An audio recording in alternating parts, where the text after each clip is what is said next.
Sound check. 1, 2, 3, 4. Sound check. 1, 2, 3, 4.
Good morning.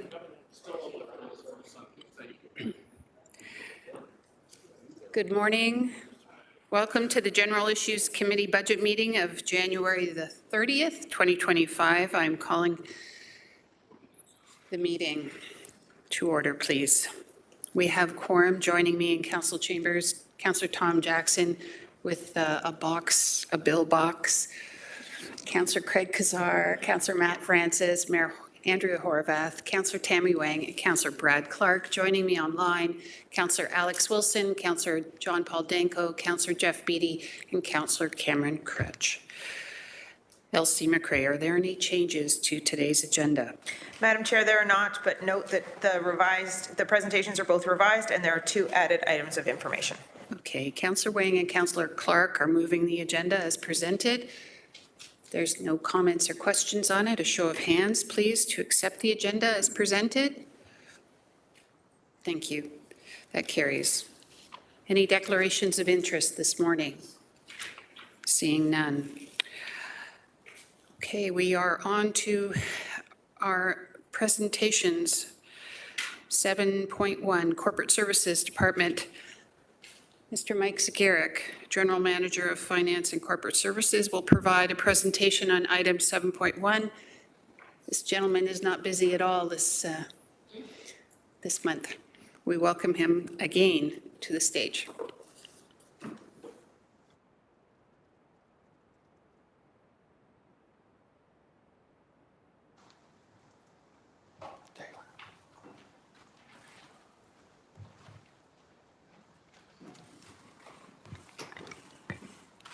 Good morning through the chair. I'll just give it a minute to allow the corporate services leadership team to position themselves in the front bench there.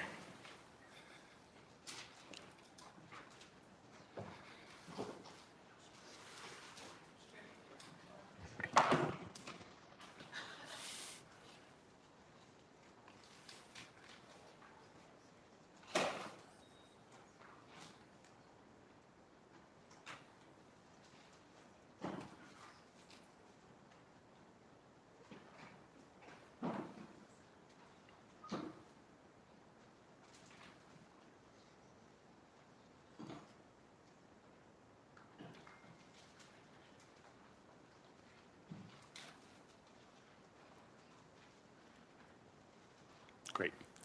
Thank you. Thanks for your patience. Good morning through the chair. It's my pleasure to present the proposed 2025 corporate services budget. I'm joined today by corporate services departmental leadership team, including Director Pereira of Revenue Services, Acting Director Shelley Hesmer, Director Brian McMullen, Acting Director Kirk Weaver, Acting Director Doug Kay, Director Tina Akowa. They're confusing me. They're changing chairs here. Acting Chief Information Officer Cyrus Trani, and Director Cindy Mercanti. I just want to note and just flag for the benefit of committee, just recognizing both Shelley Hesmer and Brian McMullen for the great work they have been doing through 2024 and into 2025 as we pivot with respect to the cyber incident and assisting us with a series of workarounds and transformation into the medium term and the work that lies ahead, not only as it relates to the medium term, but the long term. And also wanting to recognize Kirk Weaver for stepping up and stepping in to the acting director role and supporting this budget, the rate budget, and development charges, while Director McMullen steps aside to perform some of the cyber support, but continues on to provide finance admin support and investment leadership. I also want to recognize Acting Chief Information Officer Cyrus Trani. So while IT is still reflected in the corporate services budget, you'll see that Acting Director Doug Kay reporting to Acting Chief Information Officer Cyrus Trani. So recognizing, thanking Cyrus for his leadership through 2024 and 25, and Doug and his team as relates to the work that they supported in 2024 and 2025. Behind that bench, is our finance admin manager, Maya Walters. And I want to recognize not only Maya and Steve Radovan behind Maya, but their whole team that do a lot of work behind the scenes in supporting corporate services. And this particular team supports planning and economic development, city manager's office and legislative services, but all of the FNA teams that support the departments as it relates to not only preparing the budgets, but all of the work that they do in year and including advancing our year-end financial statements and work. So thank you for that opportunity to recognize the broader team. The Corporate Services Department provides city-facing and essential internal support functions that help the city operate efficiently. These include customer service, POA, administration and prosecution, financial integration, finance and budgeting, clerks and legislative, legal services, and procurement.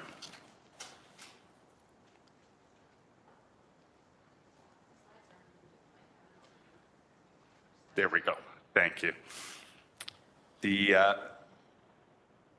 This slide provides an overview of the organizational structure, and just wanting to flag again the relationship of the acting chief information officer and IT, who are led through our acting director, Doug Kay.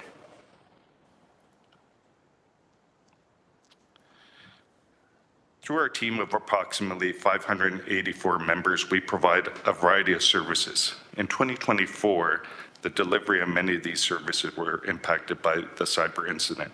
And in 2025, we're looking forward to the opportunities that rebuilding back better and stronger will provide, including the transition to enterprise solutions that will allow for improved customer experience. I mentioned previously that the department provides support to internal clients, but it's also noteworthy of the external clients we support. Police Chief Bergen, during his presentation, referenced the financial charges and chargeback relationship between the city and Hamilton Police Service.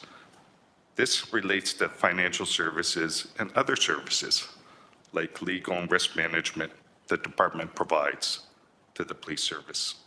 Another example of the way the department supports external agencies is the most recent Hamilton Whitworth District School Board trustee by-election that our clerks team led and delivered through the leadership of Clerk Trinham. In 2024, during the cybersecurity incident response, the department was able to advance a number of service and service level changes. In 2024, we prepared for the implementation of the vacant unit tax. And under the leadership of Director Pereira, that work is progressing and evolving. In 2024, work continued in the preparation of the utility billing transformation from an external meter reading, billing, and customer service partner to an in-house service with some external customer support.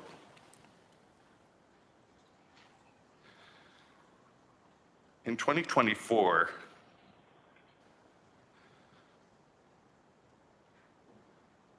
let me just see if I can advance this. In 2024, the Customer Contact Center played a critical role in the continuity of service during the cyber incident. The team implemented a new customer relationship management solution to allow for the seamless processing of service requests. The municipal service centers continued to offer a full suite of services in 2024. POA administration worked with the Ministry of the Attorney General and Judiciary to ensure a seamless continuation of trials and the processing of charges filed by the various agencies, such as Hamilton Police, OPP, MOE, and BILA. I'll now move on to advancing council priorities and some of the ways that corporate services is supporting council priorities. While the department is not taking a leading role in some of these initiatives, it does play a supporting role in initiatives such as carbon budgeting and the home energy retrofit program. as well as assisting in the development of economic development initiatives, such as the negotiated airport lease agreement, the entertainment facilities agreements, and the municipal accommodation tax. One area that department has led is through the partnership between legal services as it relates to assessment appeals, and that partnership lies with legal services and taxation. And I apologize, I just noticed that City Solicitor Shields is not with us today. So I do want to recognize and note City Solicitor Shields. Through the partnership of legal services and taxation in 2023, our last reporting year, that team led the reassessment appeals work that resulted in preserving approximately $12.1 million, or 93% of the total estimated potential property tax loss.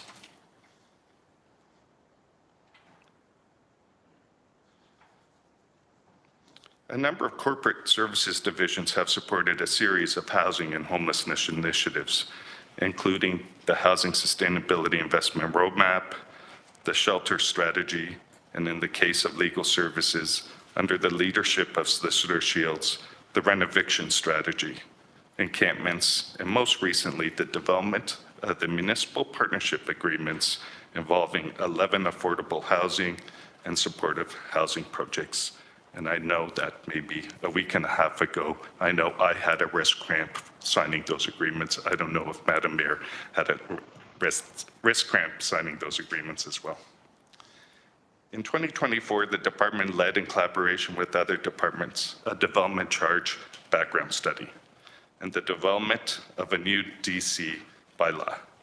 This work includes strategies to incentivize residential and commercial development through discretionary DC exemptions and discounts. The department also supported electronic filing of charges filed for both red light camera and automated speed enforcement, as well as adjustments to the court master plan to support enhancements in trial availability for these charges. In 2024, the department, more specifically customer service and IT, supported an accelerated new customer relationship management solution, or CRM.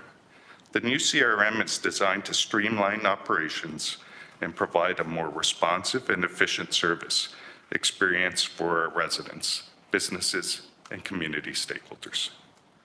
These divisions also supported the rollout of a new point of sale solution that will replace the current solution that is being decommissioned.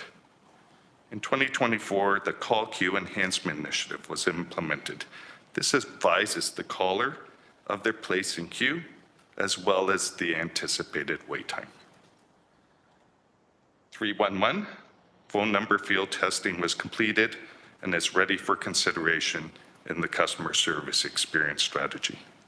In 2025, staff will be proposing a vendor performance management program under the leadership of Director Ayako. The proposed program was developed in consultation with both internal and external stakeholders. The new program is a best practice tool that objectively and fairly assesses vendor performance relative to the terms and conditions specified in the contract. Under the leadership of City Clerk Trenum, support for routine disclosure and active dissemination of government records continues to evolve. The department has led a number of IT initiatives, including an updated IT strategy to support both large-scale technology transformation aligned to building back better, cyber resiliency, and customer experience.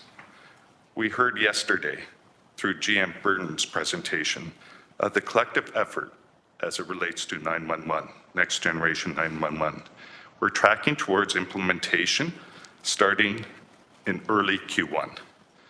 The city is ready and waiting in queue with the vendor for implementation.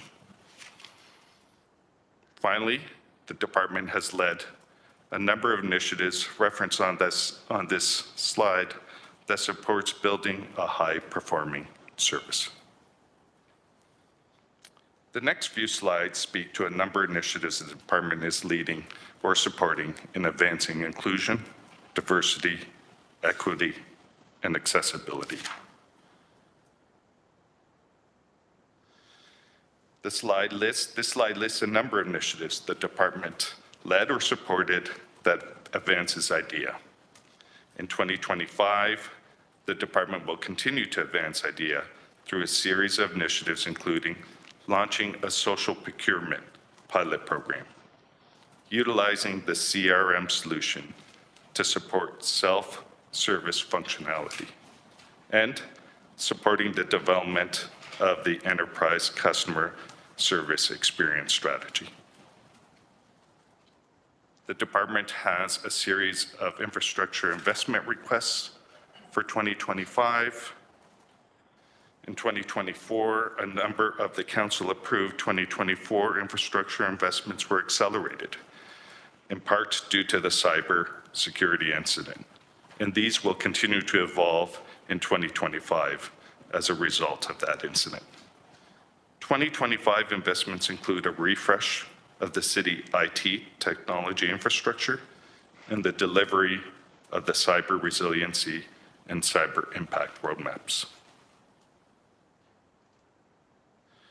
I want to take a moment to recognize the incredible effort of the corporate services team and the effort that they put into the response of the cyber incident.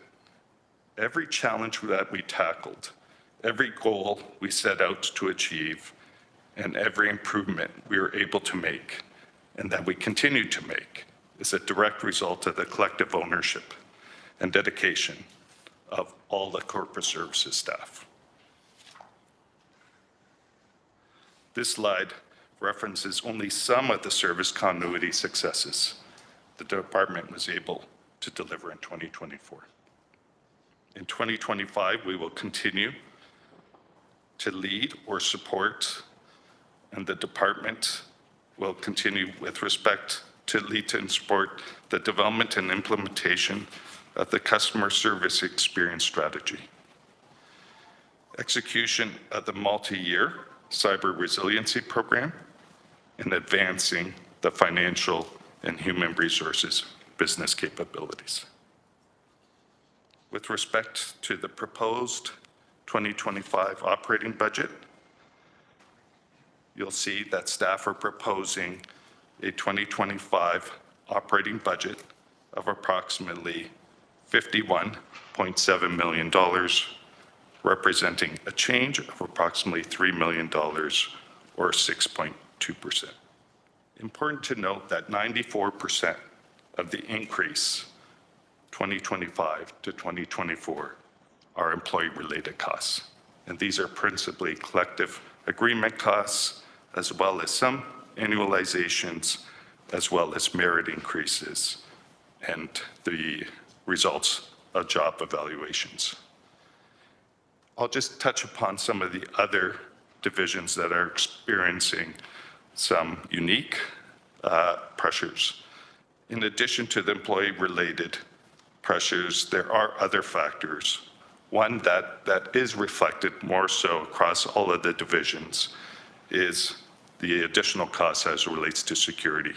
While these are reflected as chargebacks from facilities, to be clear, these are additional costs for security that all of the divisions, all of the departments who are tenants at City Hall share. And so you will see that as a driving factor to the expenditure forecast for 2025.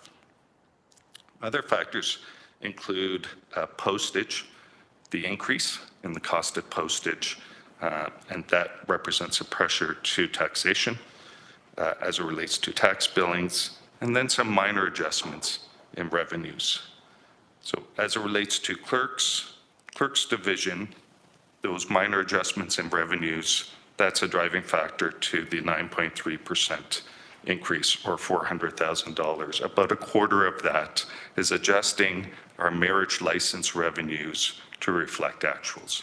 and that's an adjustment of, again, approximately 100,000, or about a quarter of the $400,000 increase. With respect to financial services, the adjustment, while 9%, reflects all employee-related costs, including merit increases, as well as some job evaluations.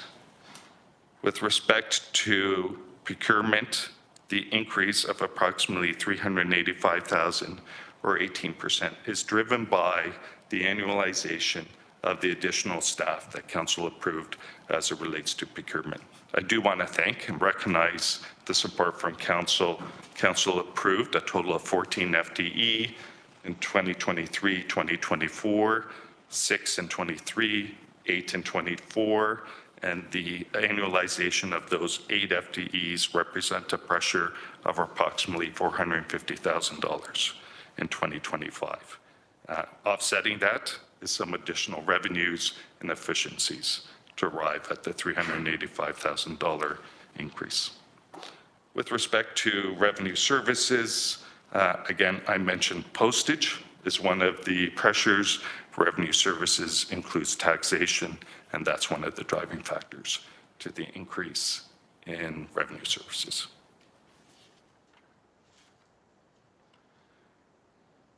With respect to the proposed complement for 2025, you'll see a change of approximately 4 FTEs.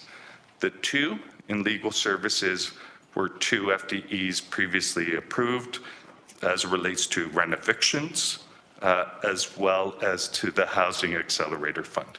So these were previously approved and will be implemented in 2025. There are 2 business cases that we are putting forward with a net zero impact, and I'll speak to those in a slide that is coming up. You'll see the various funding sources that support corporate services. You'll see principally property taxes represents approximately 77% of the funding sources. Investment income, that supports our investment section. The investment section, I do want to highlight their achievements in 2023, our last reporting cycle. Their achievements were a return of approximately $70 million, or a return rate of about 3.15%. How that compares to the 5-year average, our 5-year average was approximately $40 million. The benefit that represents does not accrue to corporate services. That benefit goes to our reserves and improves the sustainability of our reserves. And you might have seen that in my presentation last week, is that our reserve forecast, while showing a draw in 2024, 25, 26, we also are injecting an additional $70 million as a result of our investment strategy and the results.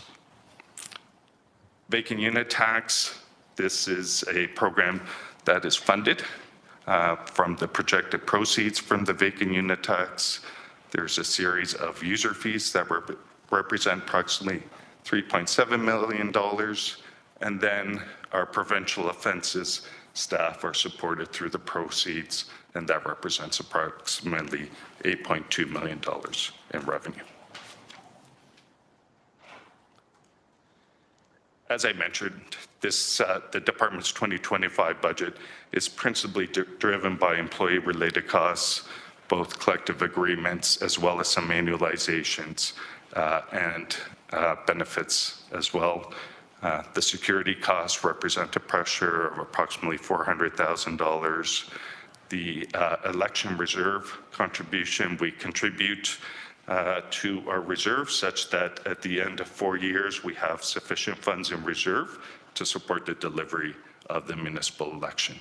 And that represents an increase of approximately $100,000. As well, I mentioned previously adjusting our marriage license revenues to reflect actuals. That's an adjustment of approximately $100,000, and some additional investments in the city website maintenance and our external legal fees, and that represents about $100,000. So in total, a $3 million increase, or approximately 6.2%. You'll see on this slide there are no council-referred items, but 2 staff business cases.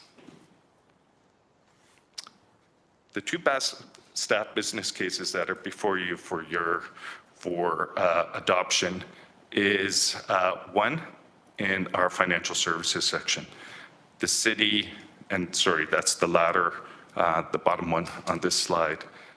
The city currently relies on external expertise as it relates to reconciling our commodity taxes, putting forward requests for rebates for HST, and we see the opportunity to deliver that service in-house. That opportunity provides benefits as it relates to reducing the risk of errors. This individual will support departments to ensure that when we set rates or new fees and charges, if HST is applicable, that we do so correctly from the onset of implementing those charges. Alternatively, there's a cost to the city if we err as it relates to how we reflect HST, as an example of some of the scope of work. In addition, the city, through an external agent, puts forward requests for rebate of HST where there have been errors.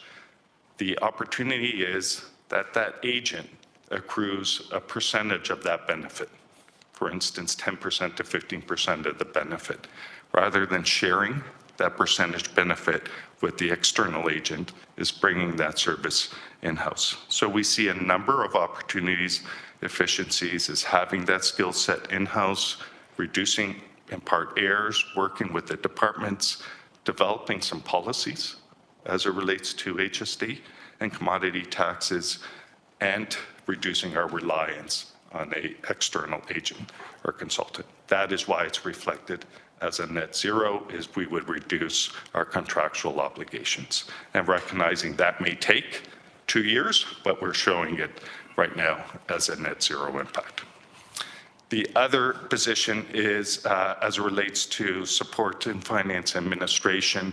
They currently support a number of corporate initiatives, as I mentioned during my presentation, as it relates to the airport lease, our entertainment facility leases, work with respect to the accommodation tax. We're doing that work off of the corner of our desks. We don't have a dedicated resource, not only to work in the development of those agreements, but monitoring those agreements on a go-forward basis to ensure that we're receiving the necessary information, whether it's for due diligence or ensuring that the city is realizing the proceeds we expect.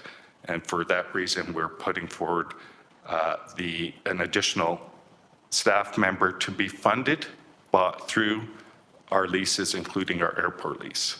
And this has been budgeted into the budget, and that is the proposed funding source for this position. You'll see the multi-year outlook as in GM Burton's presentation. What we've reflected is some of the knowns going into 2026, 27, and 28. And that includes, as I mentioned previously, 94% of our costs are employee-related costs, collective bargaining obligations, as well as any known increases in employer or government benefits. And you'll see that the forecast for 26 is 3.9%, followed by increases of 3% and 3.8% in 27 and 28. Proposed capital budget, you'll see a series of projects. These are principally customer service and IT. For 2025 is the integration of court offenses network and collections administration management software. That represents an investment of $200,000, and this is for provincial offenses court system, as well as a series of investments in IT totaling approximately $26 million net, or $36.5 million gross, principally funded through the levy and reserves.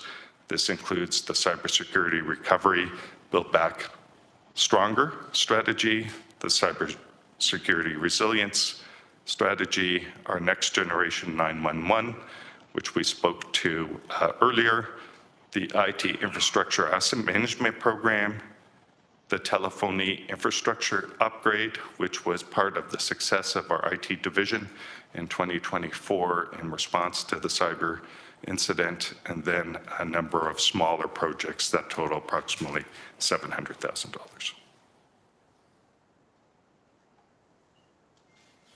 There is one operating impact of capital project.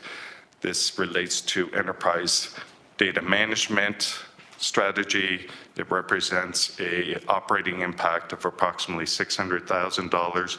That is for the perpetual subscription and licensing around TerraNet, and that's what contributes to that $600,000 pressure, as well as one FDE.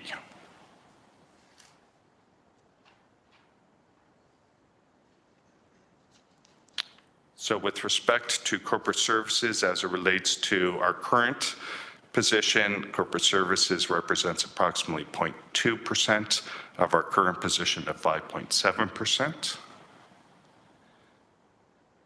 And through the chair, thank you for the opportunity to present the 2025 proposed corporate services budget, and I, along with corporate services DLT, be happy to answer any questions that committee might have.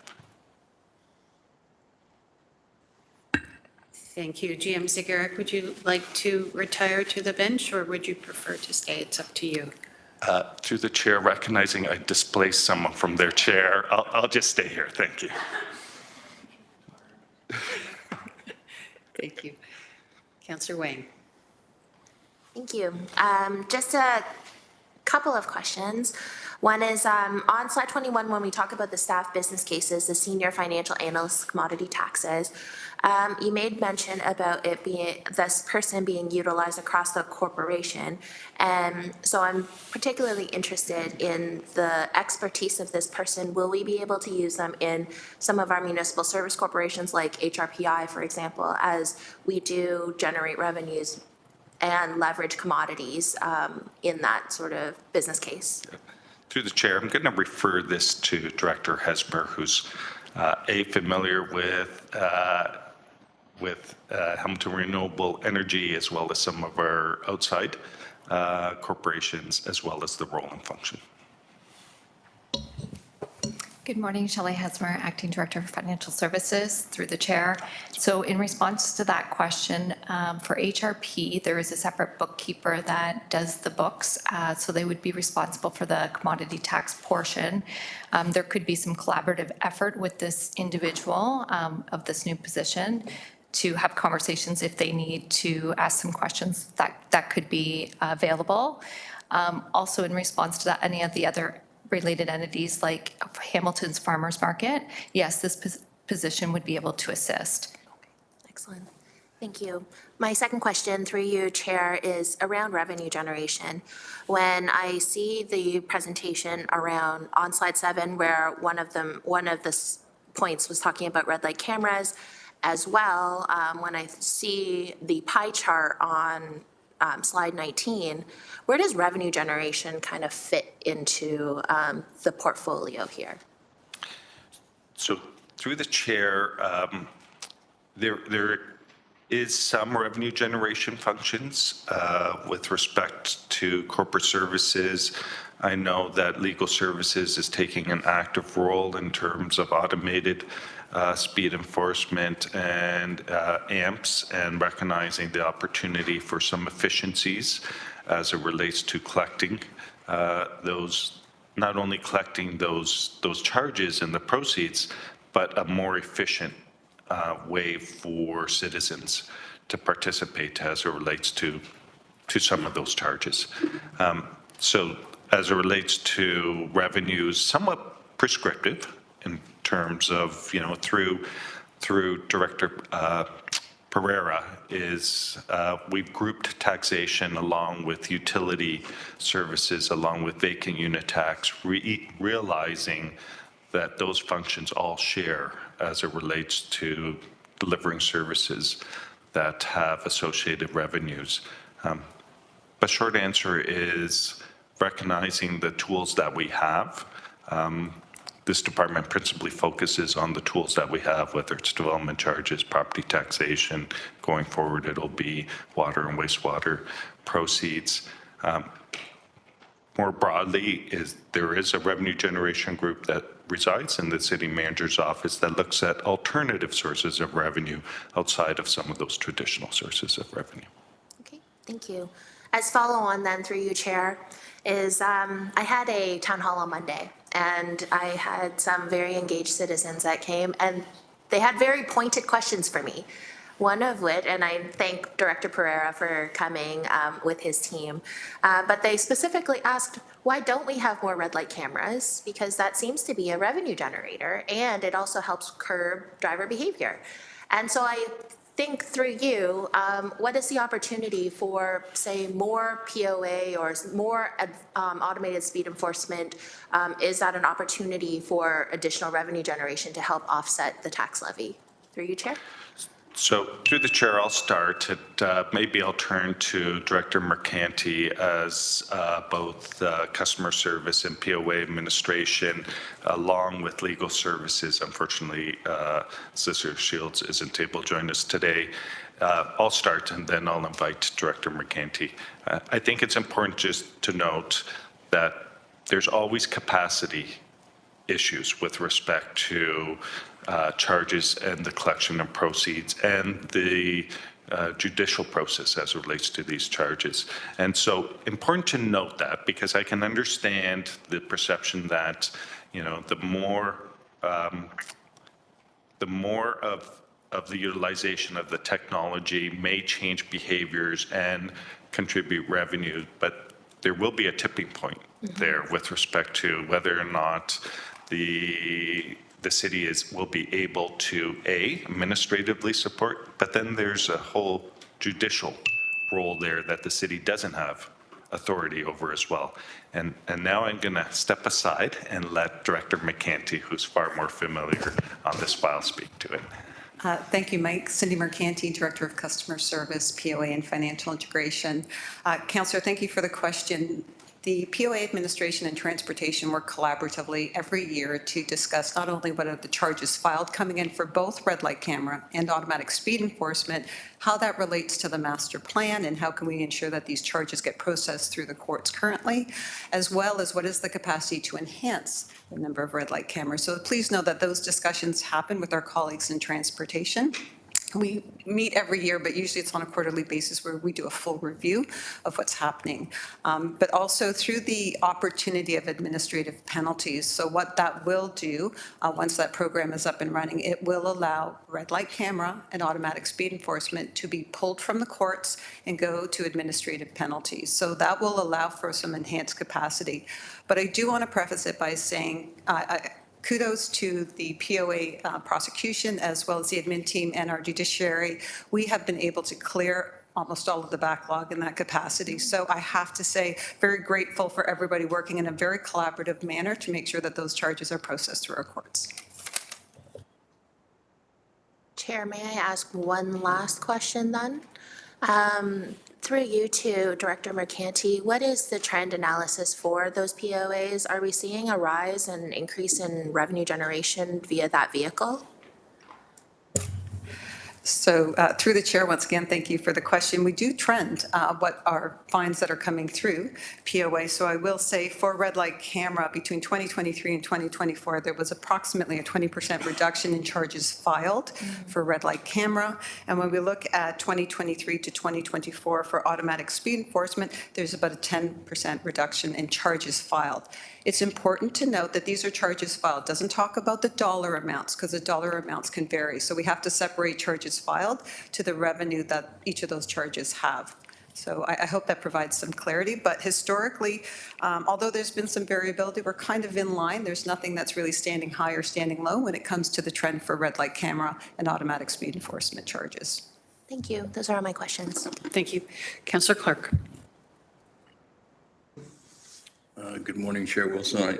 I have to admit, I think I'm getting a bit of a complex. So no one's sitting around me. Honestly, I use Dial every morning. It's not me, it's everybody else. Well, I'm doing my best here, Tom. Give me a break. Oh, it's not God even bless Friday. Come on, peeps. Go see the Okay. puppy. Go see the puppy. Yeah, no kidding. Chair, on page 21 of the chart, I'm a little bit confused on the staff business cases. So on one of them, it's the financial planning administration policy. It's a senior financial analyst, real estate division, net levy impact 0, net annualized impact 0, staffing impact 1 FTE. And then the next one is senior financial analysis, commodity taxes, net levy impact 0, net annualized impact 56,280, staffing impact 1 FTE. How can we increase FTEs and not have a financial impact? Through the chair, appreciate the opportunity to expand and clarify. With respect to the first one, the funding source would be our airport lease revenue proceeds. There is available funding as it relates to those lease proceeds, and we're proposing that as a funding source for the FTE. That would be annual funding the city would realize as part of that negotiated lease agreement. Why we identified that, it is one of the initiatives that these staff have supported from the corner of the desk. Going forward, if there are other agreements or other positive outcomes to the city in terms of lease proceeds or other, we may report back on alternative sources of revenue. It is a sustainable source of revenue. It's funding that has not been committed, and that's the proposed funding source for the first FTE. The second FTE, while it shows 0 net impact for 2025 and a potential annualized of 56 going forward, we're being conservative. We are relying on an external consultant to do this work. We recognize that hiring someone and ramping them up will take time, and we won't be able to wean ourselves off that consultant in 2025. My hope is that I'll be able to report in 2026 that we've been able to fully fund that FTE by reducing our reliance on a consultant to do this work, including sharing some of the proceeds that this work realizes as it relates to a HST rebate. So again, we're wanting to be conservative, and so that's why it shows effectively half continuing to be funded from the net levy in future years. My hope is I will be able to report back that we don't require any funding from the net levy for this position, and that this position will be offset by reducing our reliance on the consultant and contractor. Okay, thank you. The other question I have, and it goes back to our cameras on the streets. I'm a little bit confused in that the province of Ontario changed the way they deal with the licensing of vehicles. There's no longer a charge. And I'm not even sure if people are actually getting notice anymore. They expect you just to kind of know. So how do we use driver's license renewal as the leverage to have people pay for their provincial offenses? So through the chair, I'll turn to Cindy Mercanti, because I know this has been an issue that municipalities have highlighted for the last few years. Councillor Clark's being polite by saying leverage. I think municipalities have referenced stick. If there's no consequences to automobile owners in terms of licensing, is there a risk for municipalities as it relates to some of the revenue streams that otherwise might have been contingent on that penalty, that stick, as it relates to not receiving renewal? So I'll invite Director Mercanti to expand. Thank you for the question. With regards to those types of fines that go in, if you are still required to renew your license. So if you don't renew your license and then there would be a charge placed on that if you were identified or pulled over. But please note that when you go to Service Ontario and you have outstanding fines, they would be identified. You would have to pay those outstanding fines in order for you to renew your license. So just know when you go to Service Ontario, there is a system that flags and says that the individual has these outstanding fines. Those must be paid first in order for them to move forward with regards to their license or plate. If I may. So this program for the provincial government has been fully implemented now for 2 years. Has there been an impact on our revenue recovery through that process? Through the chair, I would say the impact is the slowing of the payments. It's not that the payments would come in a little bit quicker. Now, instead of 1 year, they may be spread over to the next year, but eventually we get caught up in our payments with regards to those that are coming through Service Ontario. Thank you. That's very helpful, Cindy. Thank you, Chair. Councillor Jackson, please. Good morning, Budget Chair Wilson. Thank you, and thank you, GM Zagarek, always for your presentation. I'm just going to focus in on the cyber costs and IT, but before I do, just to summarize quickly, you're requesting 6.2% and 4 new FTEs. Is that correct for your overall global budget? Through the chair, the 6.2% is correct. 2 FTEs as it relates to business cases. 2 FTEs were previously approved through the renovictions and the Housing Accelerator Fund, and we're just noting that that represents a change in complement. So again, they're not before committee again for consideration. It's just a change in the complement in 2025. So thank you, Jim, for clarifying. So can you just help me with this technicality? If you're showing them to remind us, then I would hope then when PED presents tomorrow, they won't be showing them, because I've often found over the years in budgets, departments tend to overlap, or there's some blurred lines where I've seen it once and then I've seen it again, and I just want to make sure it's there just one time, if you will. Do you get the essence of what I'm asking, please, GM Zagarek?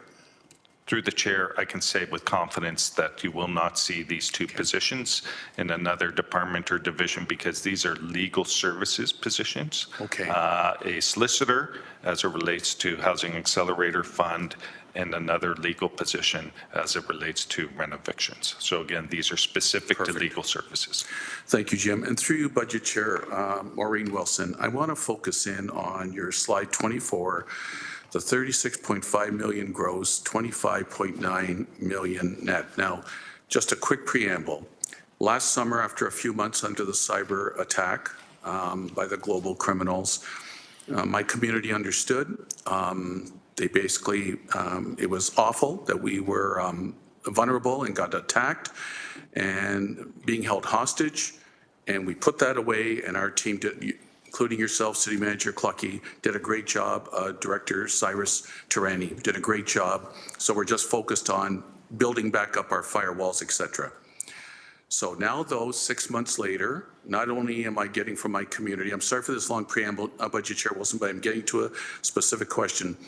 Not only am I getting from my community frustration about hearing still the cyber incident hasn't been put to bed finally, completely, once and for all, but increased costs. So is this number today a final number, or is there still numbers to come? And if you can't be specific, I understand that, but just my general question, can my community look at this and take it to the bank, or is there still numbers to come? Through you, Budget Chair Wilson, please. So through the chair, I'll start, and then if Acting Chief Information Officer Tarani wishes to expand. These numbers are they reconcile to the reports that staff have brought forward with respect to cyber resiliency, as well as the cyber impacts, recognizing that some of this work will be multi-year. And so these figures represent some of the 2025 necessary investments, but there will be some investments in 26 and some in 27. But for the most part, these investments are front-ended in 2025. The majority of the investments will be in 2025. I don't know if Acting Chief Information Officer Tarani wishes to expand. Thank you for your information, Jim Zagarek. Director Training, please.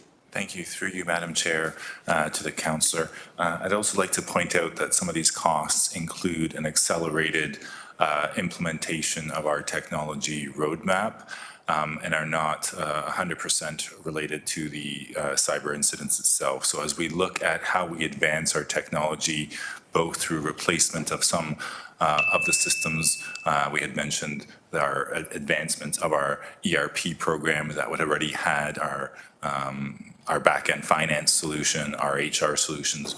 We are actually accelerating our transformation and technology implementation roadmap. So it's a combination of both some of the costs associated with recovery of the 3% of our systems that were unrecoverable, as well as an accelerated implementation of technology modernization that will see additional benefits down the road once those projects are fully implemented. And through the chair, if I Yes, can just expand, recognizing this is the corporate services budget and recognizing this is principally around some of the functions that this department supports. For the team, I think this represents an opportunity to move away from a business solution for finance and HR that was effectively approaching end of life, and recognizing now we can move into a more updated business solution that's going to provide for greater functionality, improved integration into other systems. So we'll be able to do improved reporting.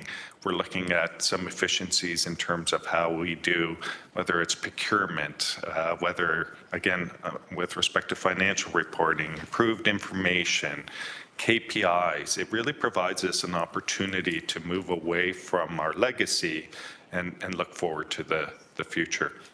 I expect we'll be looking at factors we wouldn't have envisioned years ago as it relates to AI and how we may be able to rely on AI in terms of as we evolve into these next business solutions. So I also want to highlight these are not investments that bring us back to February 24th, 2024. These are investments that really prepare us for the future as well. Thanks, Jim Zagarek. Am I done? Would you like to go back on? Could I just finish this? It's on this topic. And one last Absolutely, it's question. on the topic. Thank you for your leeway, Budget Chair Maureen Wilson. Thank you. So to conclude then, Mike, the 25.9 you've taught me, 12 million equals roughly 1%. So can I extrapolate that's 2% of your 6.2? Taking that away, you would be coming in with a 4.2%? And that's my last question, Budget Chair Wilson. Or is my mathematics off? So through the chair, the councillor's math is correct. However, you're confusing capital with operating. The 6.2% is the operating impacts, and these are principally the employee-related. Slide 24, I think it was slide 24, the councillor was referring to the proposed capital. That's reflected in the capital budget. That is not related to the 6.2%. That's part of our overall 600 million plus capital investment for 2025. And no impact on your 6.2 then? Through the chair, no impact to the 6.2. Thanks for your leniency, Budget Chair Wilson. Thank you, Jim Zagarek. We have Councillor Cretch, followed by Councillor Francis, then Councillor Pauls. Councillor Cretch, please. Thanks very much. My question is about 311. And so I know when you spoke about 311, you talked about possibly coming forward in 2025. And I know from having spoken to Chief Information Officer Tarani about this, that this is a multi-year effort, and it's not just about sort of that notion of transferring it to a different phone number. So I wonder if you could tell us exactly where you feel like we are in the process, where we have to go yet before we can get to implementing that service improvement for citizens. So through the chair, maybe if I can just start with Director McCanty, and I apologize, Councillor Cretch. I know you're not asking the question what was achieved in 2024, but maybe if I can ask Director McCanty to speak to what was achieved in terms of the field testing, and then as it relates to the customer service strategy, how that will feed into that. Yeah, and also with the financing strategy, as you're right, that's also a concern I have. Thank you. Thank you. Through the chair. So I'm going to talk about the two components. One is the phone number. So As directed by council previously, staff went forward and we did a lot of testing with regards to the 311 phone number. Specifically, what does that mean? We went through all the borders of the city of Hamilton, tested the numbers across all the service providers to see, where were the calls going and how are they being directed.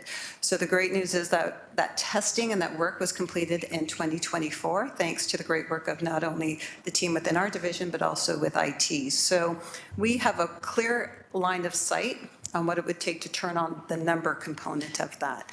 So the next component is, well, what about the whole system? So as a result of the incident, the cyber incident, we quickly pivoted and introduced a new customer relationship management platform. We had an interim to start because we needed something quick, and now we're actually in the process of developing the true system, which has all the enhancements.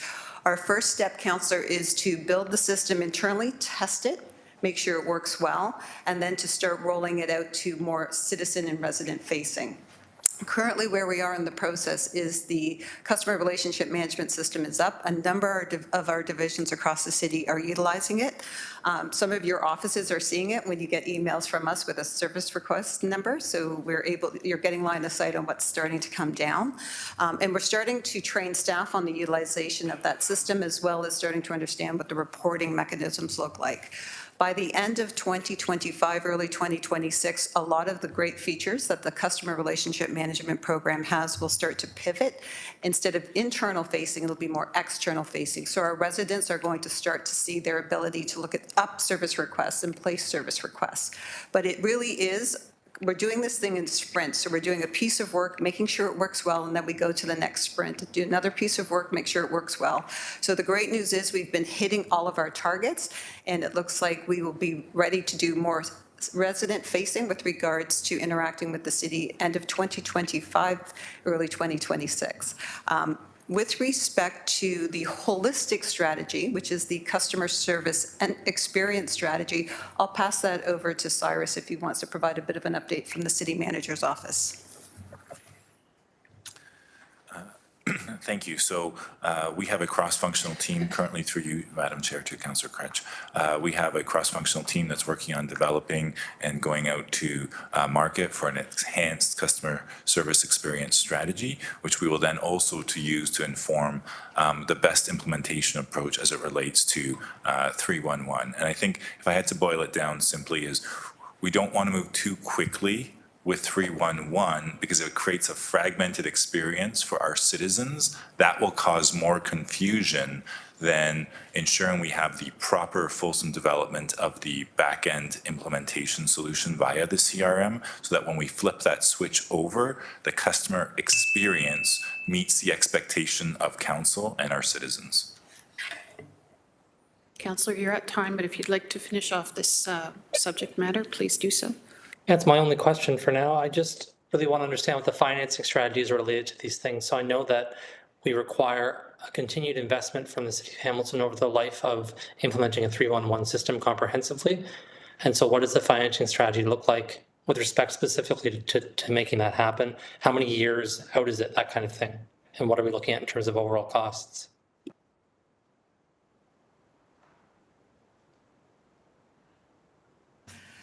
Through the chair, the financing strategy is included in the cyber documentation and the report that was put forward. So in there, it'll actually show you the roadmap as far as the funding requirements for next year and in future years.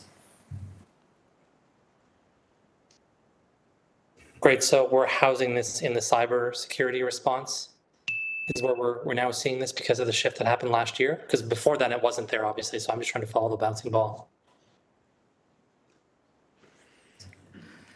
Through the chair, you are correct. So previously in 2024, Councillor made its initial investment in our customer relationship management platform, which we're very grateful for and allowed us to pivot when the incident happened. So that provided us the opportunity to move on things quite quickly. And then moving forward, that information is included in the report that's led by Cyrus. Thanks very much. Thank you. You're welcome. Councillor Francis. Thank you, Budget Chair Wilson. And my question is related to slide 20 and the $100,000 in lost revenue to facilitate wedding licenses at City Hall. I understand that weddings are not a legislative requirement, and this was brought in by choice by the previous city clerk. Could you walk me through if this program with $100,000 here, are we losing money on this, or is this simply just not generating the money that we had hoped for? Through you, Chair. Through the chair, I'll refer to City Clerk Turnham. Yeah, thank you, Chair, and through you. We're just not getting the revenue that we had anticipated. So what we see here is a reduction in estimated revenue in the budget based on the actuals of 2024. There are a couple of reasons for why that is the case, which we can get into, but ultimately it is cost recovery. It is just we did not see the revenue in 2024 that was anticipated. Oh, thanks for that. I appreciate that. It's just a little confusing when I first saw it because it was framed as a budget hit when it was actually cost neutral. So I appreciate the clarification. Thank you. Councillor Pauls. Thank you, and through the chair. First of all, I want to thank Micey for helping me. Every time I call him, he always answers the phone and clarifies my question. So I just personally want to say thank you. My question is on page 19, 67.2 million gross budget. And I'm looking down the operating, the vacant unit tax. It says $2.37 million. It's 3.5%. First of all, my first question is that going to be yearly on our books? 2.3% of the unit tax this year. Through the chair first, happy to always answer the councillor and other councillors' requests. I know I'm lagging behind.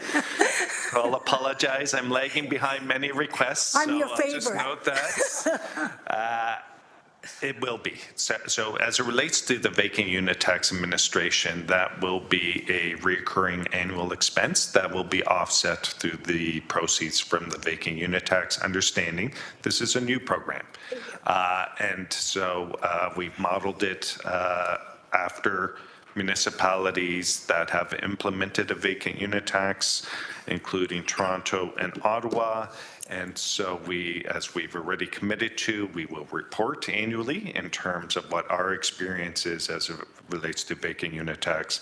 But I'll just also highlight is this program isn't aimed at generating revenue. It's really to change behaviors and to encourage properties that are vacant and can be made available as rentals or change in ownership so that they are occupied. So I just want to flag the intent of the program is not necessarily a revenue generator, but again, based on those other two municipalities, we are assuming some additional revenue generation that will go towards housing initiatives over and above administration costs. Yeah, so everybody, we're paying $2.3 million every year to hope to get some money back, but that's not our goal. Our goal is to spend it, just, whether we get revenue or not, but that's beside the point. My next question. No, excuse me, Chair's ruling.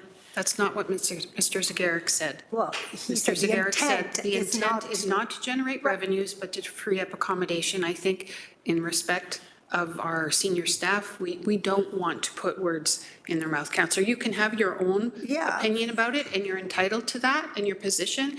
But in fairness to senior staff, I would ask you to respect what they say. Thank you. I will always respect Mike. I don't think I put any extra word except the intent is not to bring money. That's not the intent, and that's what. Okay, my next question is, once we find, and we don't really know, because people have to, every citizen, and I want to tell you, I get calls all the time. People don't even know about it. Every citizen that owns a house, that has a unit, they have to do the work. And we're spending money on all that. But once we find maybe, and we don't know how many, 11,000, I think it was on the last report. Once we find that, will it dissolve once we know that not only it's not providing housing, it's not working? Will it dissolve? So through the chair, with respect to whether the program would dissolve. I think it's premature for me to offer an opinion whether the program would dissolve. I think what's most important is that we implement the program, and under the leadership of our director, Pereira, is they're working hard towards the implementation. And I do want to thank committee and council for approving the amendment because of the postal strike and the impact the postal strike had in terms of our timelines. So I think it's important that we implement the program for 2025. In 2025, for 2024, we report back. I expect, and again, staff reflected this in our staff reports, if the program is successful, we'll see the number of vacant units decrease as people make decisions to either divest of the home to someone who will occupy the home or make that home a rental unit. So over time, we were forecasting and assuming that the behaviors would change, which would impact the revenues and the proceeds from it. But I think it's premature. I know it's premature for me to offer an opinion in terms of the pace of that or whether or not this will generate net revenue to the city. And again, important to note, the intent of it is to free up, during a housing crisis, to free up units and housing for occupancy. Thank you. So over time, maybe in 2-3 years, people will have everything rented and we don't need this. So my last question is, I know it was on the budget for 2024. The 16, think about it, 16 bylaw officers that were hired. I know it's not reflected in 2025, right? But it was reflected in 2024. What will happen to the 16 bylaw officers that we hire in the intent to make sure this bylaw is successful? So through the chair, I'm going to refer this to Director Pereira because I don't have the breakdown. Important to note, and all the positions are not by law enforcement or audit functions. There's customer service functions, there's administrative functions. So if the director maybe can provide some clarity in terms of the FDEs and the roles, because there may be confusion that these are all enforcement roles, and again, that is not the case. Good morning. Clayton Pereira, Director of Revenue Services. Through the chair, the FTEs that were approved by council were 14 FTEs. And out of the 14 FTEs, there are 11 that have been hired as of January the 13th.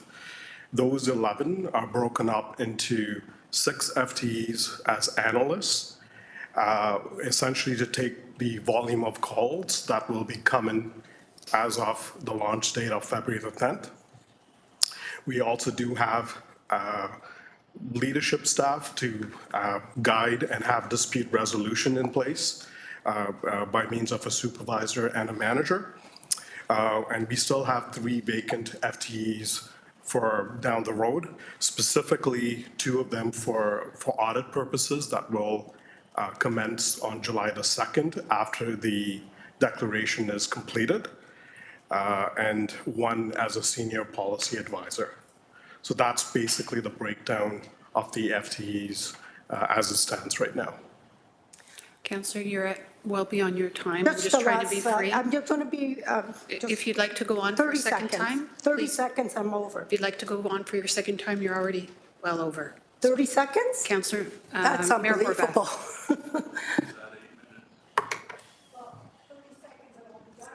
Thank you.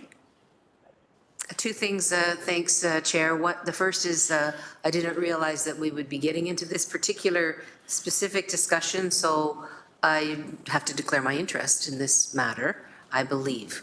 So I didn't participate in the conversation, and I'll file the appropriate paperwork because I have a disqualifying interest in the vacant units tax issue.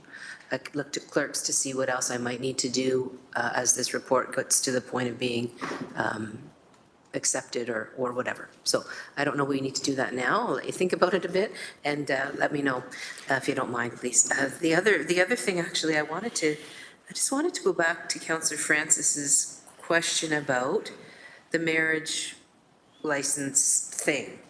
And because the outdoor place where the marriages take place in the summertime is kind of right outside my office, one of the things I noted was that this past summer, there was a lot of construction around that area, a lot of disruption around that area. There were orange fencing and there was construction, and it wasn't really all that nice of a place. So I'm just wondering whether there's a reason why we saw a decrease, if that's been looked at all, and B, whether there's a strategy to either, deal with the opportunity to enhance that revenue source or determine whether or not it's a service we should be providing. I think it is a service we should be providing. I think it's great that the city does that. But I just think leaving it as, well, we didn't get as many people without knowing exactly why and how we can increase revenues when it comes to that opportunity. Any of that work being done? Clerk Trenum, you mentioned some externalities and the mayor's question about moving forward. Can you please respond? Thank you. Yeah, through you, Chair. So I'll first advise that there are two separate revenue sources here. There are the marriage licenses, which is the line item in the budget, versus the wedding ceremonies, which are treated differently. Wedding ceremonies were limited by having officiants available to conduct a ceremony and the requests for time of day, but we do our best to accommodate as many, and we are actually fairly busy from that as a revenue source. In terms of the marriage licenses, I'd say that there are two factors. One, our cost for a marriage license is on the higher end for Ontario. One of the reasons which I did not increase that cost this year, we kept it where it is at, potentially looking at either lowering or keeping it steady moving forward in the years to come. But an additional and probably more impactful reason for it is the province of Ontario has launched a online marriage license portal, and it's called their Marriage License Modernization Portal. And they've been onboarding municipalities onto it. So if you search for how do I get a marriage license in Ontario, brings you to that page, and it recommends you use their online portal, which will only work for certain municipalities that have already been onboarded. The City of Hamilton has not been onboarded due to the size of our municipality, and we've been told we will be included in phase 3 to that modernization onboarding, which will either be this year or next year. As an example, the City of Thorold, where I came from, was onboarded in 2023, and from 2023 to 2024, they saw a 350% increase in marriage licenses.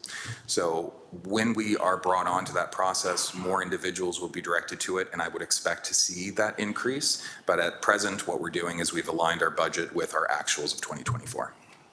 Very much appreciated. Thank you. Thank you. Any other first-time speakers? Seeing none. That concludes our questions. So my apologies, I don't see you on there, but if you'd like to speak for a second time, recognizing that this is not a time for policy debate on matters already taken. Thank you. I had 30 seconds, that's all I had. I just wanted to ask about the 14 hires and the 11 hires. Is the 3 extra hires then reflected on 2025 budget? That's all I wanted to know. Through the chair, yes. And so as the director identified, we are in recruitment for the balance of the hires. It is just we phased in the timing as to when we required these positions to come on board. Thank you, and that's all I wanted to ask. Thank you. There are no further speakers. On behalf of committee, thank you to GM Zagaric and your team for your presentation this morning. Councillor Kasar and Councillor Alex Wilson to receive the presentation, please. A show of hands. Thank you. That is received and carried. Thank you. We're on to 7.2. We're just going to allow just a few minutes before we begin to provide for the changing of the guard, if you will.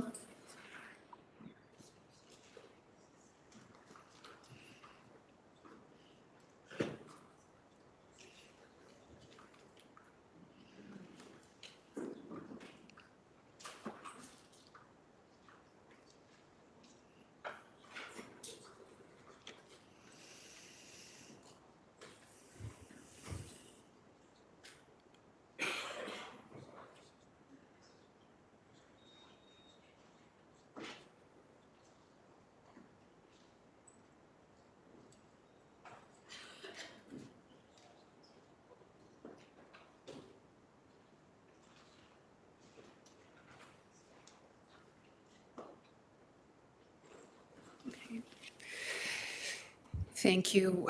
7.2, the City Manager's Office 2025 Budget Presentation. Our City Manager, Marnie Clucky, is here to provide that presentation. Good morning and welcome.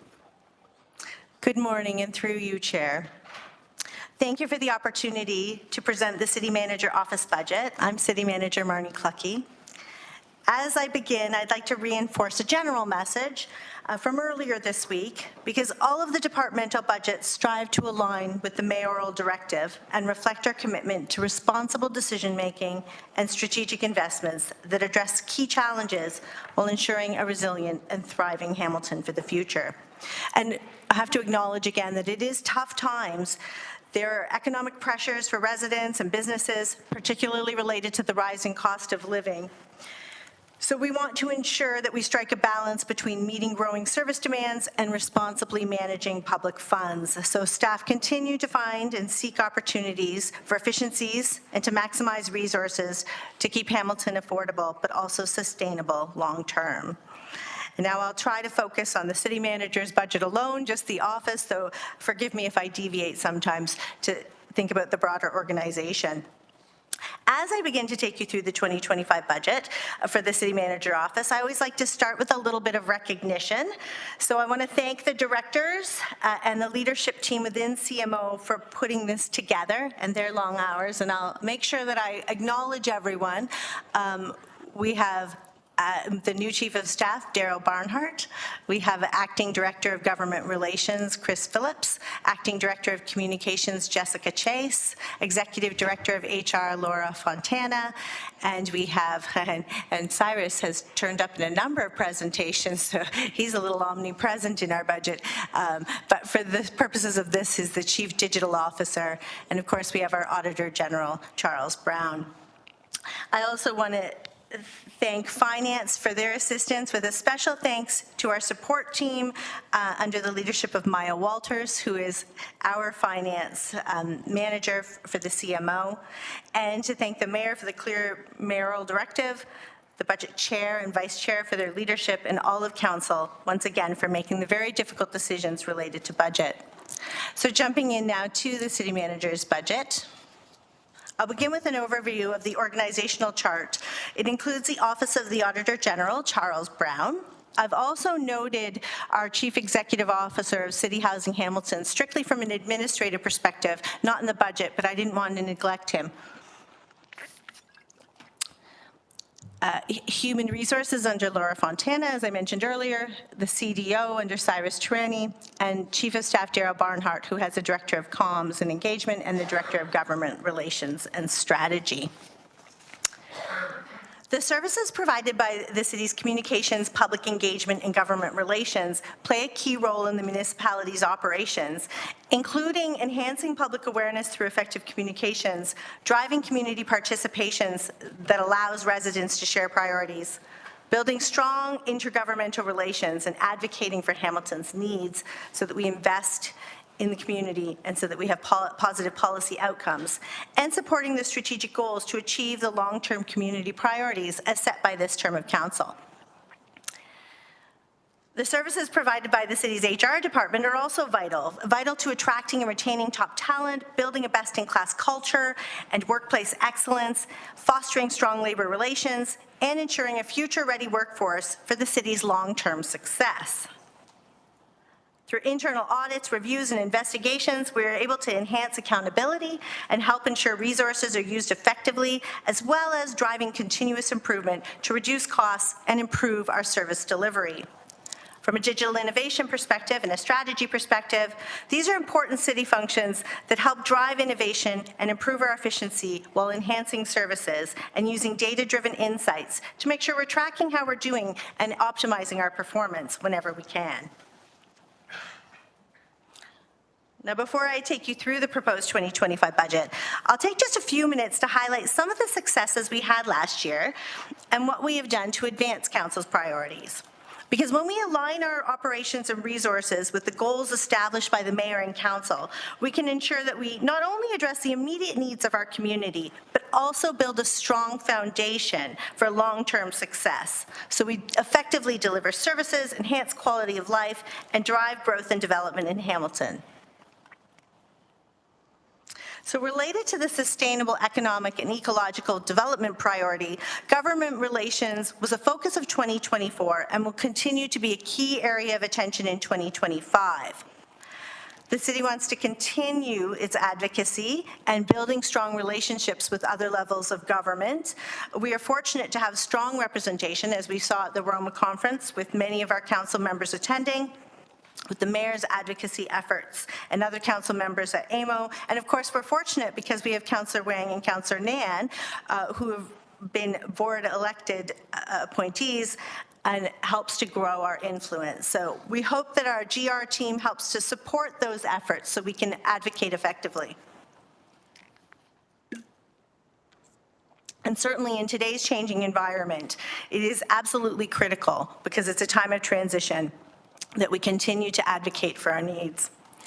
Fiscal responsibility and accountability also falls under this. With recent value for money audits, process control audits, and fraud and waste investigations, our auditor helps the city to save money, ensure accountability, and advance our continuous improvement efforts. We've had many examples from this year looking at leases and the annual fraud and waste report that helps all of us to take lessons learned and improve as we move forward. From a safe and thriving neighborhoods perspective, there are many things that we do in the CMO area and across the organization, but I've highlighted just a couple. Our commitment to fostering a safe and respectful community is demonstrated through items such as successful implementation of the R-Zone policy, which promotes safe, positive, and supportive environments for all employees, residents, and visitors in city spaces. We've also successfully updated the harassment and discrimination policy, expanding its scope to include citizens' concerns and issues. There's the City Enrichment Fund that plays a vital role in supporting local organizations and initiatives. Over the past year, there were 422 applicants and grant recipients having benefited from this fund, which helps to strengthen Hamilton's social fabric, improve quality of life, and ensure that resources reach the organizations that help to create meaningful impact, from the arts and culture to sports, recreation, and social services, and enriching the lives of our residents. There's also building partnerships within our community. So over the past year, as an example, City Lab has supported 40 projects that bring together city staff, McMaster University, Mohawk College, and Redeemer University, and they tackle challenges and advance solutions in areas such as affordable housing, transportation, public transit, economic development, and customer experience. So these initiatives reflect our ongoing efforts to build a safe, inclusive, and thriving Hamilton. There's also responsiveness and transparency, where we're building a high-performing public service. One of the initiatives we had last year was the amendments to the Employee Code of Conduct to enhance clarity, accountability, and transparency in our operations. We also supported the implementation of action plans informed by our People Survey to ensure that employee feedback is acted upon to improve workplace culture and performance. And then, under getting more people involved in decision-making and problem-solving, we've taken steps to increase public participation and accessibility in decision-making. And I would be remiss if I did not mention as well the auditor, which I mentioned for our first priority, because certainly that helps us in terms of building transparency in the organization with the community. So advancing inclusion, diversity, equity, and accessibility, our idea. This is absolutely essential to building a more equitable and inclusive and thriving city, and we are committed to embedding IDEA principles in our workplace and our community. And we know there's a great deal of work to be done in this area. There's much more that we can do, but there were efforts made in 2024 that we'll continue to build on in 2025 and beyond. There's progress made through training, partnerships, awareness building, and engagement. From a training and education perspective, we launched IDEA training modules for all employees and people leaders, alongside an IDEA micro-credential course in partnership with Mohawk College. There was accessible document training to the Accessibility Committee, and there were 5 lunch and learn sessions during National Accessibility Awareness Week. There were partnerships. We partnered with CNIB, FedCap Canada, and the Hamilton Disability Network to remove barriers to employment for job seekers, including those with disabilities. FedCap Canada provides tailored employment support, and in the fourth quarter of 2024, we conducted on-site filming to develop a virtual reality job preview experience for roles in rec, transit, and lodges. This will continue into 2025. As I mentioned earlier, there's work with City Lab and McMaster students. In this case, they worked on with the Hamilton Fire Department to drive a skilled and diverse workforce. And they've done a few projects with the city that aligns with IDEA. I'll mention just a couple: enhancing accessible transit in Hamilton, closing cycling's gender gap, equity and accessibility in active and sustainable travel, and a sense of belonging in Hamilton, to name just a few. The team also launched the city's first ever annual Accessibility Awards to recognize accessibility achievements, with awards in youth, business, community, and personal awards. And in 2024, the team sought to strengthen policies like recruitment and retention, in order to advance IDEA's principles and create a more inclusive environment. There was the establishment of a staff accessibility committee to ensure employee input on initiatives. There were revised key policies to further embed the principles in the workplace culture. And there was expanded succession planning to support employee development and promotion opportunities. There was also community and awareness building. We celebrated National Accessibility Awareness Week with educational events on disability inclusion. Looking ahead in 2025, the city remains fully committed to advancing IDEA across all levels of the organization, and this commitment is reflected in several key initiatives and goals identified on the slide. Just quickly, I'll let you know there will be advanced training modules presented, additional steps taken for inclusive recruitment, including efforts to reduce rater bias in recruitment, for equitable hiring practices. We'll be adding a performance goals for all members of the extended leadership team.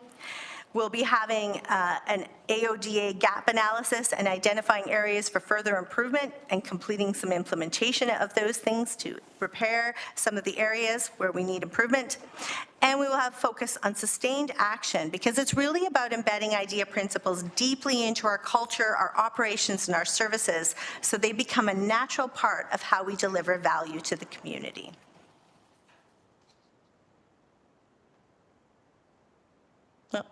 There we go. And I will linger here a little bit because I think it's important for our 2025 future. In alignment with the mayor's directive, staff have really strived to ensure that this budget is grounded in the principles of building back better and stronger, with a focus on responsible decision-making and addressing today's most pressing challenges. I think if there were just one word for 2024, it would probably be the word resilience.